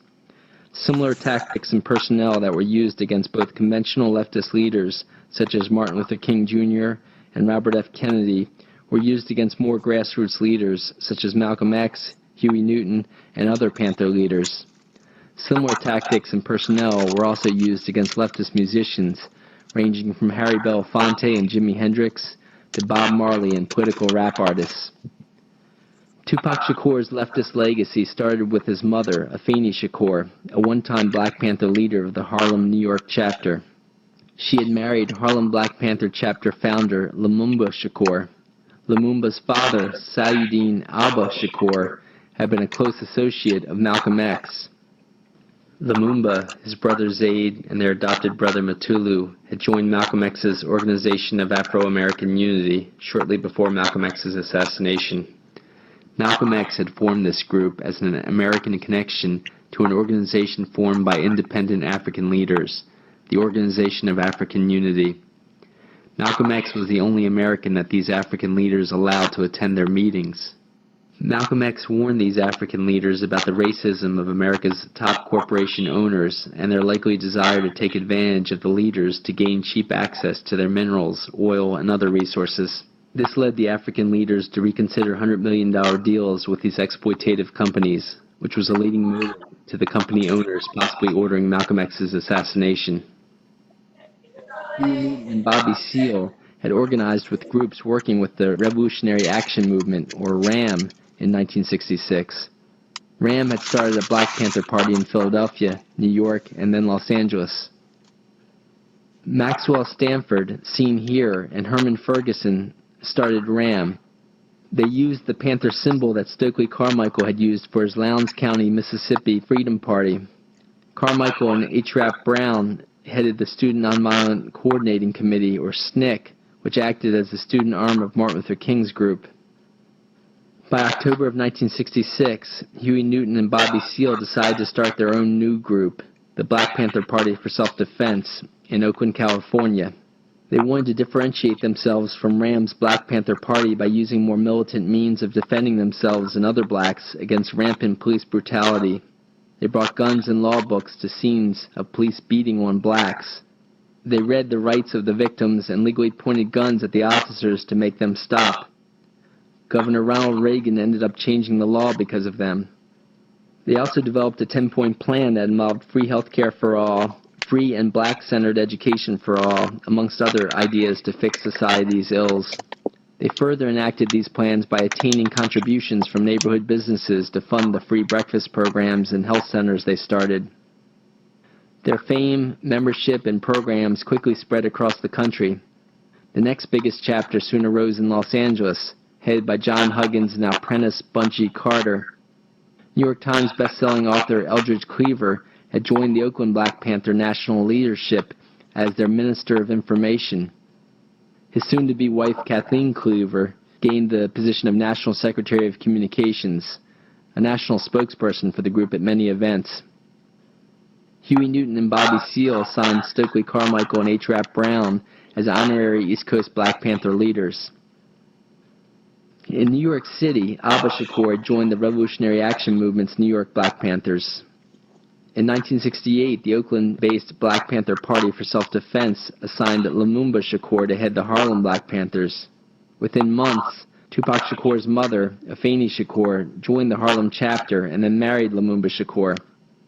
The National Panther leadership had assigned Lumumba's childhood friend, Sekou Odinga, who had also joined Malcolm X's group before he died, to head the Bronx Black Panther chapter. They named Lumumba's brother, Zayd Shakur, as the Bronx Black Panthers Minister of Information. That's what's name, father. Tupac's uncle Thomas McCreary helped lead the Brooklyn Panthers. Pop's homeboy, father.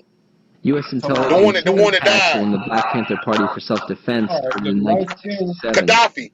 Police had a list of Black Panther member license plates when they pulled Huey Newton over and got into a shootout with him. Bullets killed one officer and wounded Newton. Courts eventually acquitted Newton of this charge, but not before several years in jail and worldwide protests over his imprisonment. In 1968, a gunman assassinated civil rights leader Martin Luther King Jr. Dr. King's friend, a journalist named William Pepper, later became an attorney teaching at Oxford University and spent over 20 years investigating MLK's assassination. Here he is seen with Dr. King's family, where he represented them at an historic 1999 trial they won against a government co-conspirator involved in King's assassination. William Pepper wrote a first book on the investigation, Orders to Kill, and a second book on the trial, Active State. Pepper said that U.S. intelligence, meaning the CIA, the FBI, military intelligence, etc., orchestrated Martin Luther King's assassination with the help of local mafia. Pepper said they did this partly due to King's mobilization of poor and working-class people to struggle for better wages and to oppose the Vietnam War. Some of Pepper's evidence included a copy of orders a Special Forces Group sniper, or Green Beret, gave him, seen here. This backup sniper, ready to finalize the assassination if the first shooter missed, separately confirmed another backup sniper's account. Another piece of evidence is this photo of a reported CIA agent jumping down from where the bullets came several minutes after the assassination. Here's an FBI counterintelligence program called COINTELPRO document detailing U.S. intelligence's concern that another radical black leader could rise up in the way Malcolm X had. Preventing the rise of a messiah who could unify and electrify the militant black nationalist movement. The document said that Martin Luther King Jr. was the leading candidate for this role.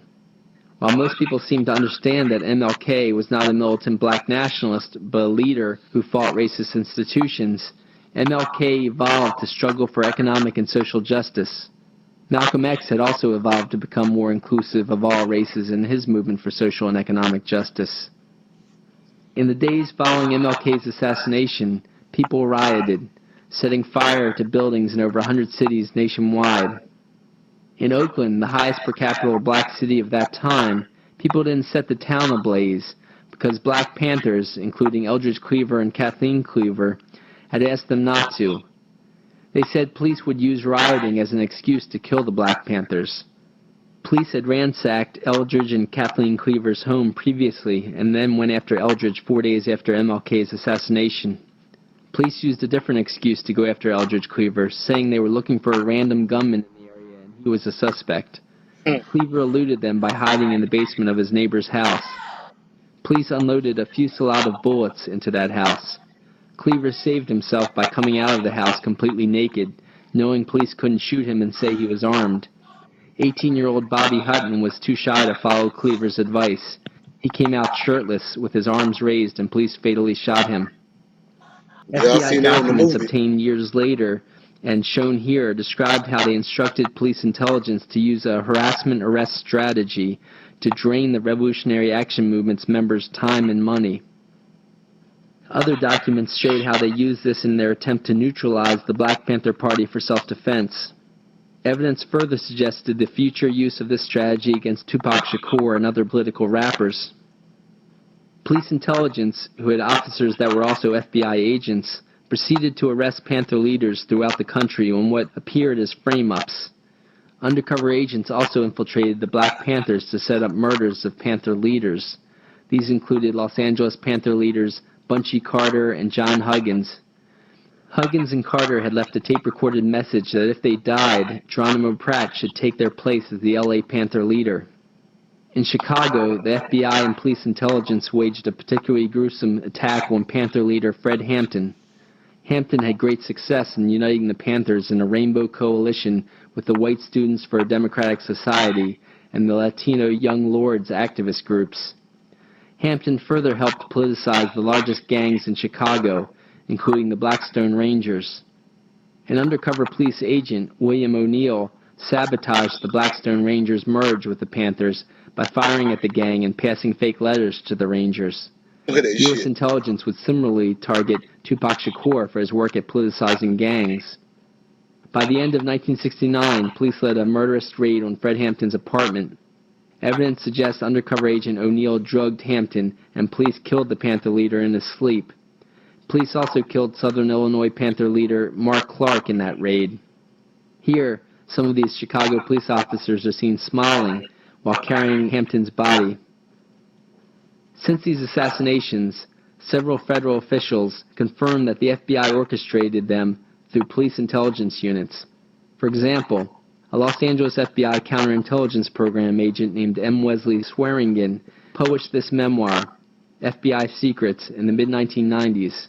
It confirmed the FBI's orchestration of LA Panther leaders Bunchy Carter and John Huggins' murders. He further confirmed the frame-up of LA Panther leader Geronimo Pratt. Swearingen also quoted the Chicago FBI COINTELPRO head as stating their setup of Hampton and Clark's assassinations. FBI agent Swearingen stated in interviews that the FBI's counterintelligence program continued for decades under different names. CIA whistleblowers such as Phil Agee and John Stockwell also confirmed the CIA's consistent aid of these programs into the present. In 1969, U.S. intelligence also had first shot at Bronx Black Panther leader Sekou Odinga, and then arrested 21 of the top New York Panthers, including Harlem Panther leader Lumumba Shakur and his wife Afeni Shakur. The Panther 21 decided that collected bail money should first free Afeni Shakur to be the Panthers' Harlem leader and New York spokesperson. Afeni became pregnant with Tupac during that time, just before her bail was revoked. The Panther 21 trial was one of the most highly publicized trials of the decade. Several books were published about what turned into a tragic comic event, including a National Book Award winner. While very pregnant, Afeni Shakur represented herself in court. New York University professor Peter Zimroth, a former prosecutor, observed the whole trial and wrote about the incredible bias the judge showed in favor of the prosecution, including daily meetings the judge had with the prosecutor to coach him on gaining a conviction. In another display of bias, the judge consistently said, "Request denied," to any objections Afeni raised, as she legally represented herself in court. At one point, Afeni stood up and asked, "May we ask the district attorney to cooperate in having a just trial?" "Request denied," the judge snapped, leading the pro-Panther crowd filling the courtroom seats to both laughter and jeers. Professor Zimroth quoted jurors who said that Afeni's defense gained all of the Panther 21's acquittals. As the lead juror said, "Not guilty for so many counts against the Panther 21, Afeni sobbed in her hands, and many in the court cried with her." Another important aspect of the Panther 21 trial came out when defense attorney Gerald Lefcourt cross-examined the state's witness, undercover agent Eugene Roberts, who had infiltrated the New York Black Panthers and helped frame the Panther 21. Lefcourt said, Isn't it a fact that you helped murder Malcolm X? Roberts had previously infiltrated Malcolm X's group and was the first person to arrive at his bullet-ridden body. Malcolm's wife, Betty Shabazz, a nurse, first covered her kids when the shooting started. Then, Joan Roberts grabbed Betty Shabazz, but Shabazz threw her into a wall and ran to her husband, where Gene Roberts said he was dead. William Pepper said that similar to the role of Roberts, undercover military agent infiltrator Merrill McCullough was the first to arrive at Martin Luther King's body at his assassination, as seen here. Pepper said McCullough checked out Martin Luther King's life signs. He then apparently signaled the shooters to disengage as the assassination was successful. Shortly after, McCullough received a promotion to the CIA.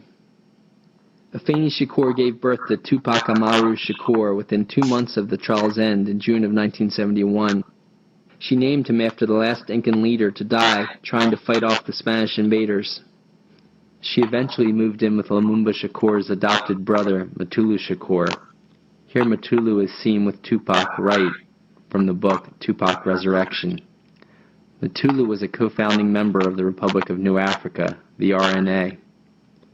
The RNA started from a convention of black activists nationwide who met in the Detroit church where the Queen of Soul, Aretha Franklin, had grown up, as her father was the minister there. Afeni continued working on activist projects, such as a landmark lawsuit against the New York Police Department.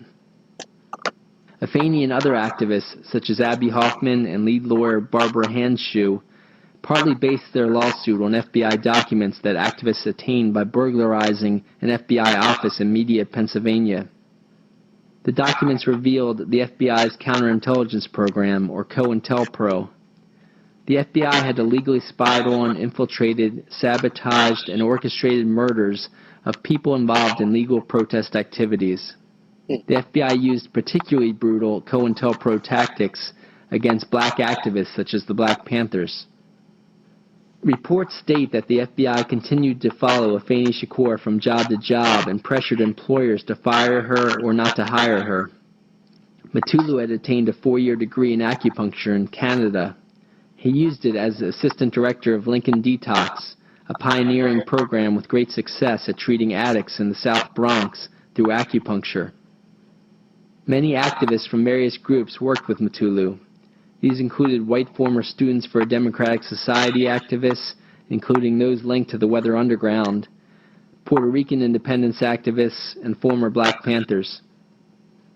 As Mutulu remained active in the Republic of New Africa, he and Afeni took young Tupac to many activist meetings during those years. Other Shakurs experienced trials and tribulations in the 1970s. Lumumba and Mutulu's brother, Zaid Shakur, had been a tireless Black Panther organizer, while Lumumba and Afeni awaited trial. Zaid worked particularly hard at countering the FBI's COINTELPRO tactics used to divide Black Panther co-founder Huey Newton, based in California, from other Panther leaders, including Eldridge Cleaver, who started a Panther chapter in Algeria. As seen in these FBI strategy documents, further fake letters and undercover agents were used to couple Afeni's New York Panthers with Cleaver in this Newton-Cleaver split. Panther National Secretary Kathleen Cleaver said that some media dubbed this split the East Coast versus West Coast Black Panther War. With similar tactics found, the similar name as the East versus West Rap War appeared more than a coincidence. Amidst that conflict, undercover agent infiltrators reportedly convinced Newton to expel L.A. Panther leader Pratt, Tupac's godfather. Pratt is seen here with his wife Linda, Afeni, Tupac, and Tupac's sister Sechewa. They reportedly brought a false background poster into Pratt's prison for this picture. L.A. FBI COINTELPRO leader Richard Held had orchestrated a police raid of the L.A. Panther office in 1969. Police snipers shot up Pratt's bed in that raid, but Pratt saved himself by sleeping on the floor due to a bad back acquired as a Vietnam veteran.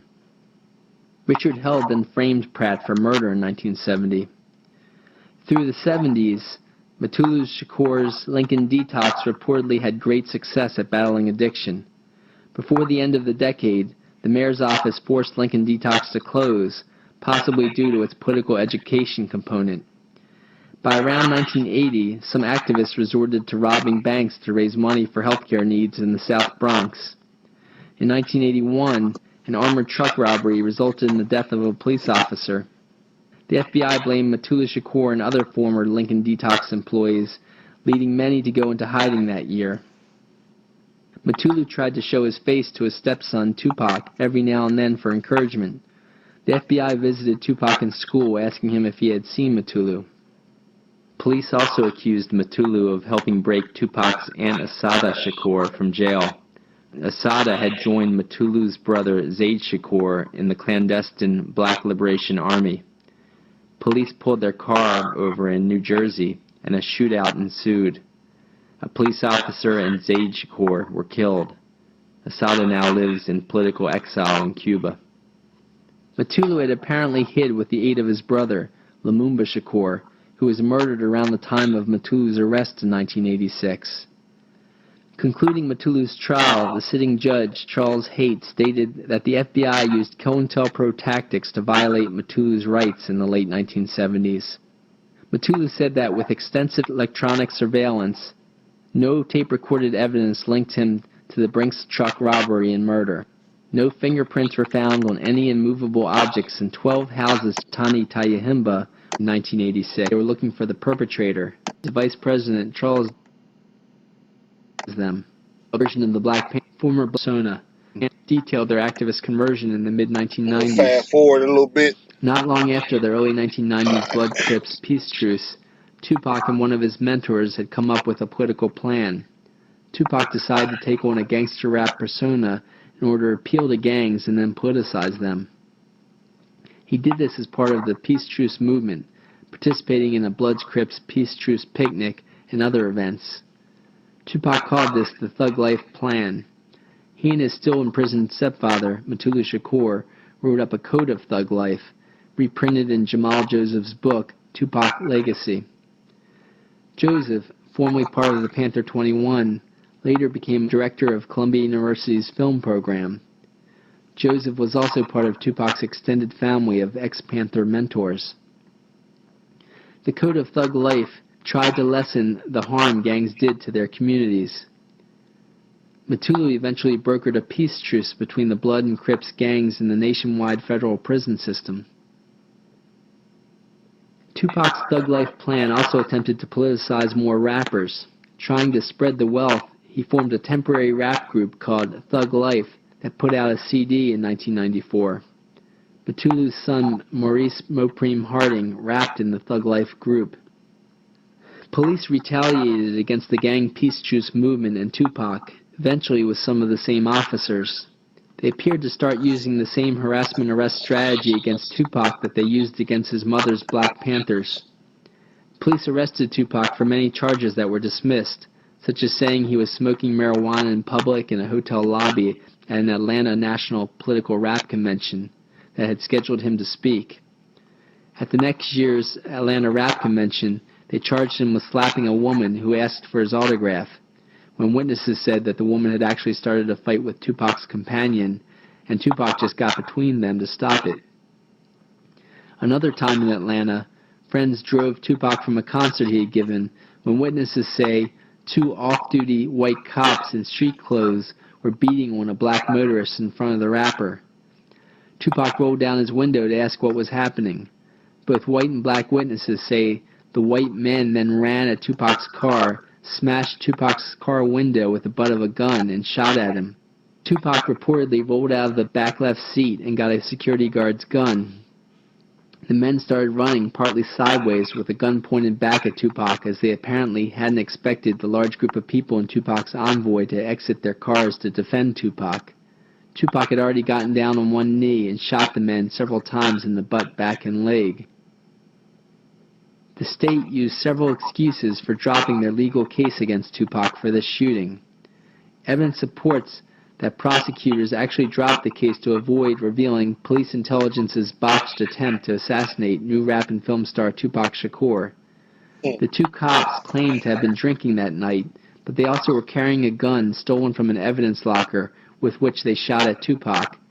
As seen in a later, unrelated Tupac trial, Testimony says that a police detective described such a gun as a throwaway gun. He reported that police use such a gun to drop in someone else's hand or get rid of when they kill someone and don't want the murder weapon traced back to them. The FBI worked closely with Atlanta Police Intelligence in 1993. They admitted collecting thousands of documents in their surveillance of Imam Jamil Al-Amin, who had changed his name from H. Rap Brown. As a Student National Coordinating Committee leader and a one-time honorary Black Panther, Brown gave speeches nationwide. An hour after giving a speech in Cambridge, Maryland, 2 police officers fired shots at Rap Brown, leading blacks in that town to riot. U.S. Congress then passed the Rap Brown Amendment, making it illegal to cross state lines and give a speech that provokes a riot. During the rioting, Maryland police tried to arrest Brown, but his supporters snuck him out. A reporter later asked Brown if the rumors were true that they snuck him out in a coffin. Brown responded, "I've never said. The government probably would have liked me to leave in a coffin." Brown converted to Islam and became Atlanta's imam, or spiritual leader. As Imam Jamil Al-Amin, he headed their council of imams for a sect that included a majority of the world's Muslims. While his group cleared drugs out of neighborhoods, the FBI's undercover infiltrators of his mosque found no wrongdoing. In 1995, a man reported that police coerced him to say Imam Al-Amin shot him. In the later 1990s, much evidence supports that police framed Al-Amin for the murder of a police officer, and he now sits on death row. With the Atlanta police shooting at Tupac Shakur, U.S. intelligence appeared to use an even more sophisticated strategy against Tupac: psychological profiling. Huey Newton had written in his book, War Against the Panthers, how the FBI had used psychological profiling in unsuccessfully trying to assassinate him in the 1970s. In 1981, police shot former Philadelphia Black Panther leader Mumia Abu-Jamal. Jamal had worked as a radio journalist, receiving awards and leading the city's Association of Black Journalists. Mumia's radical journalism caused him to lose higher-paying jobs, so he moonlighted as a taxicab driver. One late night in December, a police officer started beating Mumia's brother, Billy Cook, on the head until he bled within eyesight of Mumia in his cab. Mumia came over to the scene and bullets rang out, leaving the police officer dead and Mumia wounded. Much evidence, including many witnesses and even an affidavit from one of the shooters, support that U.S. intelligence used psychological profiling to lure Mumia to the scene. Police intelligence could then kill Mumia, either there or with a frame-up for murdering the police officer. One of the shooters, a contract killer now in prison for another murder, said that corrupt police and mafia paid him to kill the police officer. He also said that another shooter finished the job and left the scene. Years later, the Village Voice and others quoted several witnesses that corroborated this account. U.S. intelligence had so far succeeded in framing Mumia Abu-Jamal with the murder, as he now sits on death row.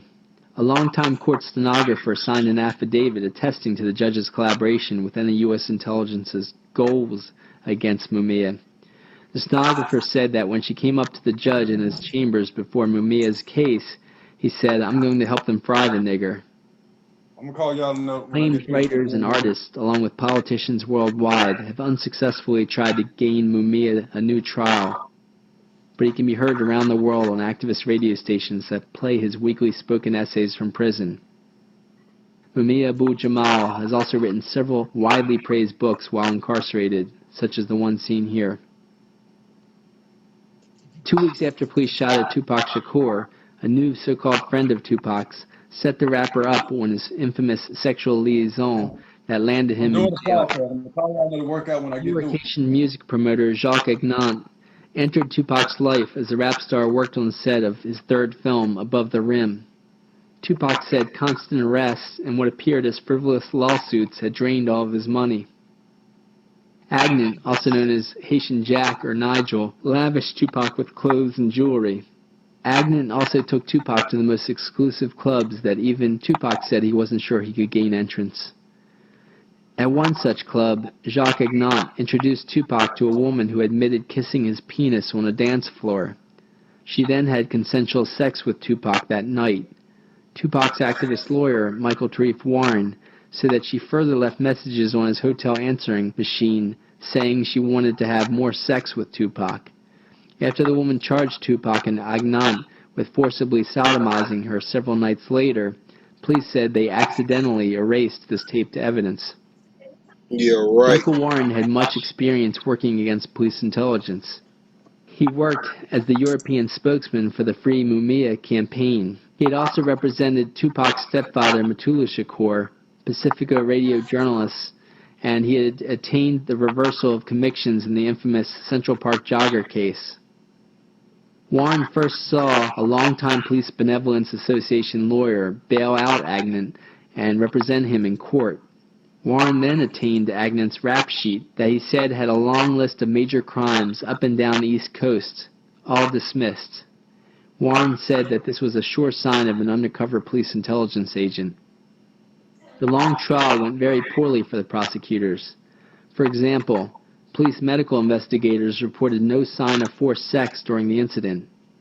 Near the last day of the proceedings, the prosecution ended up telling the judge that they had accidentally withheld evidence from the defense attorney and would accept a mistrial. Tupac rejected the offer of a mistrial, wanting to clear his name. The jury found Tupac not guilty of all major charges, including forced sodomy, attempting forced sodomy, assisting forced sodomy, and gun possession. As seen in this court document describing the counts for which the jury had found Tupac guilty, they only found Tupac guilty of touching the woman's butt against her will and for assisting Agnant touching her butt against her will. While the media has wrongfully characterized his conviction as rape, or the more vague sexual assault, this court document spells out the actual charge for which prosecutors convicted Tupac. Tupac and the woman agreed that oral sex had occurred, and the judge ruled it consensual. Nonetheless, the judge sentenced Tupac to 1.5 to 4.5 years in prison. Attorney Warren said that prosecutors made a rare exception in allowing Jacques Agnant to sever his case from Tupac's, and they allowed him to settle for just 2 misdemeanors. New Yorker editor Connie Bruck wrote a comprehensive article on Tupac Shakur in 1997. She revealed that the district attorney covered up why Agnant received preferential treatment by both the district attorney's office and the purported victim. This and other revelations of government foul play in that article were the likely reasons that the FBI interviewed Connie Bruck after her article's publication, as seen in this FBI document. U.S. intelligence appeared to make another attempt to murder Tupac while the jury deliberated this case in November of 1994. An associate of Jacques Agnant had offered a large amount of cash to record a song at a Times Square recording studio.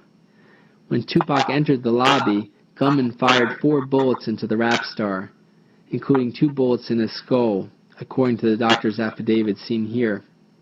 The bullets miraculously missed Tupac's brain. Tupac, seen here carried away on a stretcher, started giving the finger to the media because of the way they constantly misrepresented attacks on him. Much evidence suggests that police intelligence orchestrated this shooting. For example, award-winning journalist Kathy Scott later reported that the security guard said he offered a police security camera videotape of the incident to the police. They refused it and closed the case. At this point in the analysis of U.S. intelligence's murderous targeting of Tupac Shakur and black leaders, it's important to look at the media misrepresentation of these events, noted moments ago. Mainstream media's work for U.S. intelligence has a long history. Yes, this history sir. first requires a look at U.S. intelligence's war on ethnic leftists. U.S. intelligence waged the longest war against the American Indians. Their genocidal policies included wars and constant mass displacements, such as the Trail of Tears. When the American Indian Movement, or AIM, arose in the latter half of the 20th century, more sophisticated murderous targeting developed. For example, within hours of AIM leader John Trudell burning a flag on the Capitol steps in the 1970s, someone set his house ablaze, killing his wife and 3 kids, seen here. The FBI branch of U.S. intelligence started with Attorney General Palmer's Bureau of Information. They led the infamous Palmer raids that rounded up thousands of Italian anarchists and other labor organizers. They notoriously executed Italian anarchist labor organizers Nicola Sacco and Bartolomeo Vanzetti, despite global protests about what appeared as a murder frame-up. Palmer's assistant, J. Edgar Hoover, helped change the Bureau's name to the Federal Bureau of Investigation, or FBI, by the 1940s. The FBI later participated in the prosecution of Jewish and purported communists Julius and Ethel Rosenberg in the early 1950s. The Rosenbergs, parents of two small boys, were the only people ever officially executed for treason during peacetime. Similar to the Sacco and Vanzetti case, global protests had failed to halt their execution. While the government claimed to execute the Rosenbergs for passing nuclear secrets to the Soviet Union, some evidence supports certain researchers' claims that U.S. intelligence executed them for a similar reason as they executed Sacco and Vanzetti. They say U.S. intelligence wanted to make examples of them to scare off other members of these ethnic groups who dominated anti-capitalist labor organizing. Later released government documents found that, similar to the trial of the Panther 21, the judge, prosecutors, and the FBI improperly talked throughout the trial to gain the Rosenbergs' prosecution. By the time of the Rosenbergs' trial, U.S. intelligence had gained a larger umbrella of bigoted, super-rich directors. The National Security Act of 1947 placed the CIA director as supervisor of all other 14-plus intelligence agencies. The highest-level CIA whistleblower, Victor Marchetti, an assistant deputy director, fought with the CIA to publish his censored expose, The CIA and the Cult of Intelligence. He and British editor Francis Stoner Saunders, among others, described the CIA founding leaders as coming exclusively from the wealthiest white Protestant families. The CIA showed its extreme prejudices when they colluded with British intelligence and other European intelligence groups to save many top Nazis. Insiders, such as U.S. Department of Justice prosecutor John Loftus, who led investigations of Nazi war criminals, documented this extensively in books such as The Secret War Against the Jews. Even George W. Bush's administration admitted to saving some 100 Nazis, though more careful researchers report that they saved thousands of Nazis. Through operations such as Paperclip, Sunshine, and Odessa, they shipped them around the world. A particularly large amount of them went to Latin America to gain control of resources there. U.S. officials have claimed to save Nazis to fight communists, but these Nazis actually fought against any form of real democracy. Ben Bagdicki, in his book, The Media School of Permanent Top, Tupac Shakur's bail at 3 years. Oh shit, damn, I didn't mean to do that. The FBI war on Tupac Shakur's extremely generous offership included the great bulk of Time Warner. They also topped CIA and the media publisher.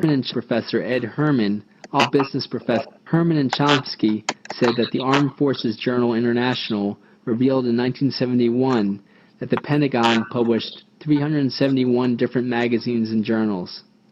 This made the Pentagon 16 times larger than the next largest American publisher. By 1982, the number of different Pentagon-published periodicals increased to 1,203. This might explain the magazine section of Barnes & Noble.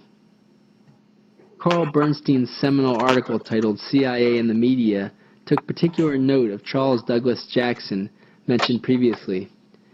Bernstein found agreement with Francis Stoner Saunders, who noted C.D. Jackson's revolving door between heading Times media empire and many top magazines, and working amongst the CIA's leadership.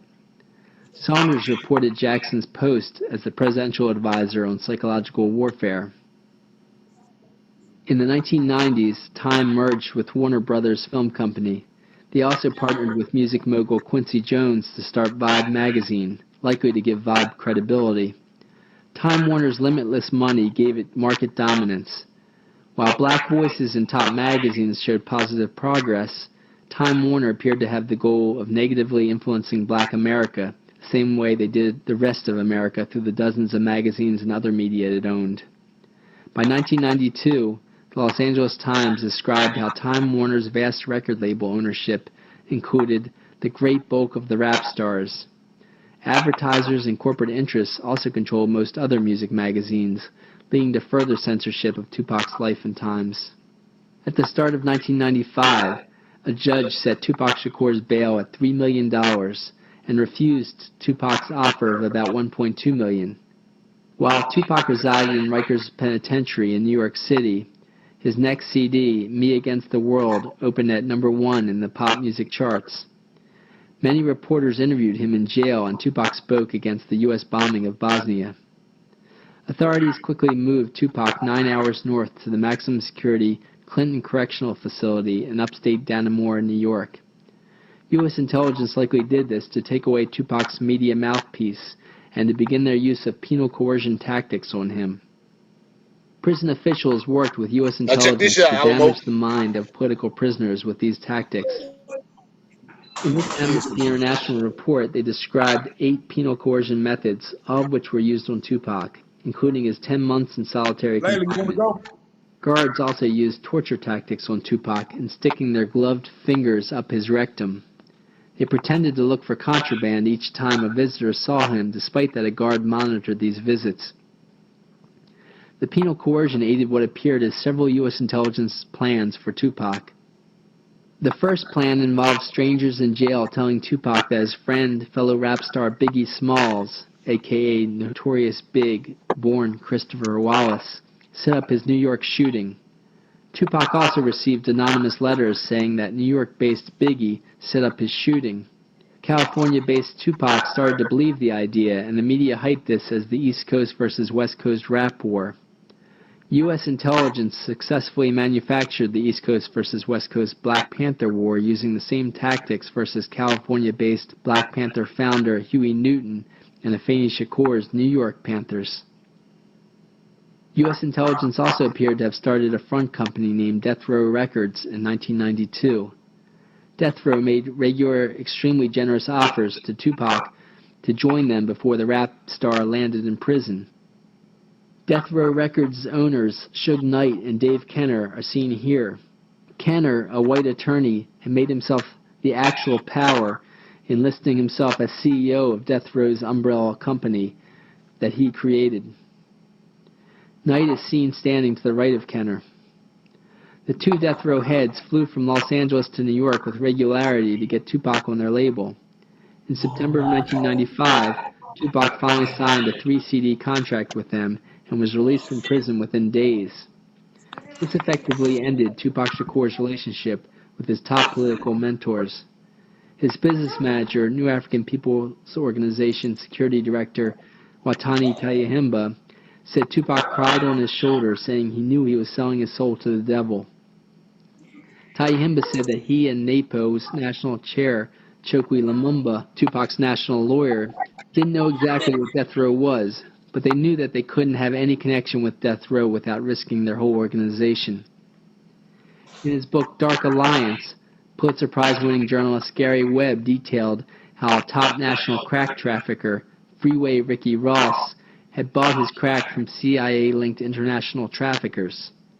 Webb said that Death Row's founder, Michael Harry O. Harris, was one of Ross's top 2 associates. Death Row CEO Dave Kenner was Harris's attorney. High-level Los Angeles police detective Russell Poole broke open to the public what his fellow police officers were doing inside Death Row Records. Award-winning filmmaker Nick Broomfield highlighted Poole, reporting his findings in the documentary Biggie and Tupac. Veteran journalist Randall Sullivan wrote his book Labyrinth on Poole and his findings. Detective Poole, seen here at a crime scene, found dozens and dozens of his fellow Los Angeles police officers at all levels of Death Row Records. Poole's superiors told him that these police officers in Death Row Records could be considered troubleshooters or covert agents. Poole found that employees of Death Row trafficked drugs and guns as well as laundered money. Death Row also helped break up political rap groups, such as NWA.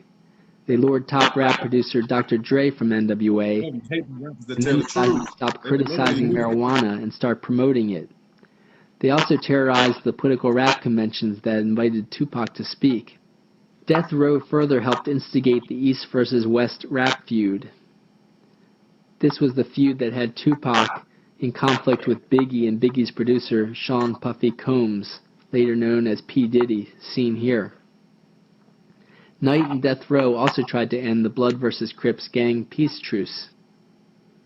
While Tupac had worked on furthering the Blood-Crips peace truce, Suge Knight instigated fights between Bloods and Crips that he employed. These fights escalated to the point that a Blood gang member working at Death Row murdered a Crip gang member at a small Death Row concert. Despite witness reports, police failed to arrest anyone at this concert. Knight accomplished these actions with his head of security, a former Los Angeles police officer, Reggie Wright Jr.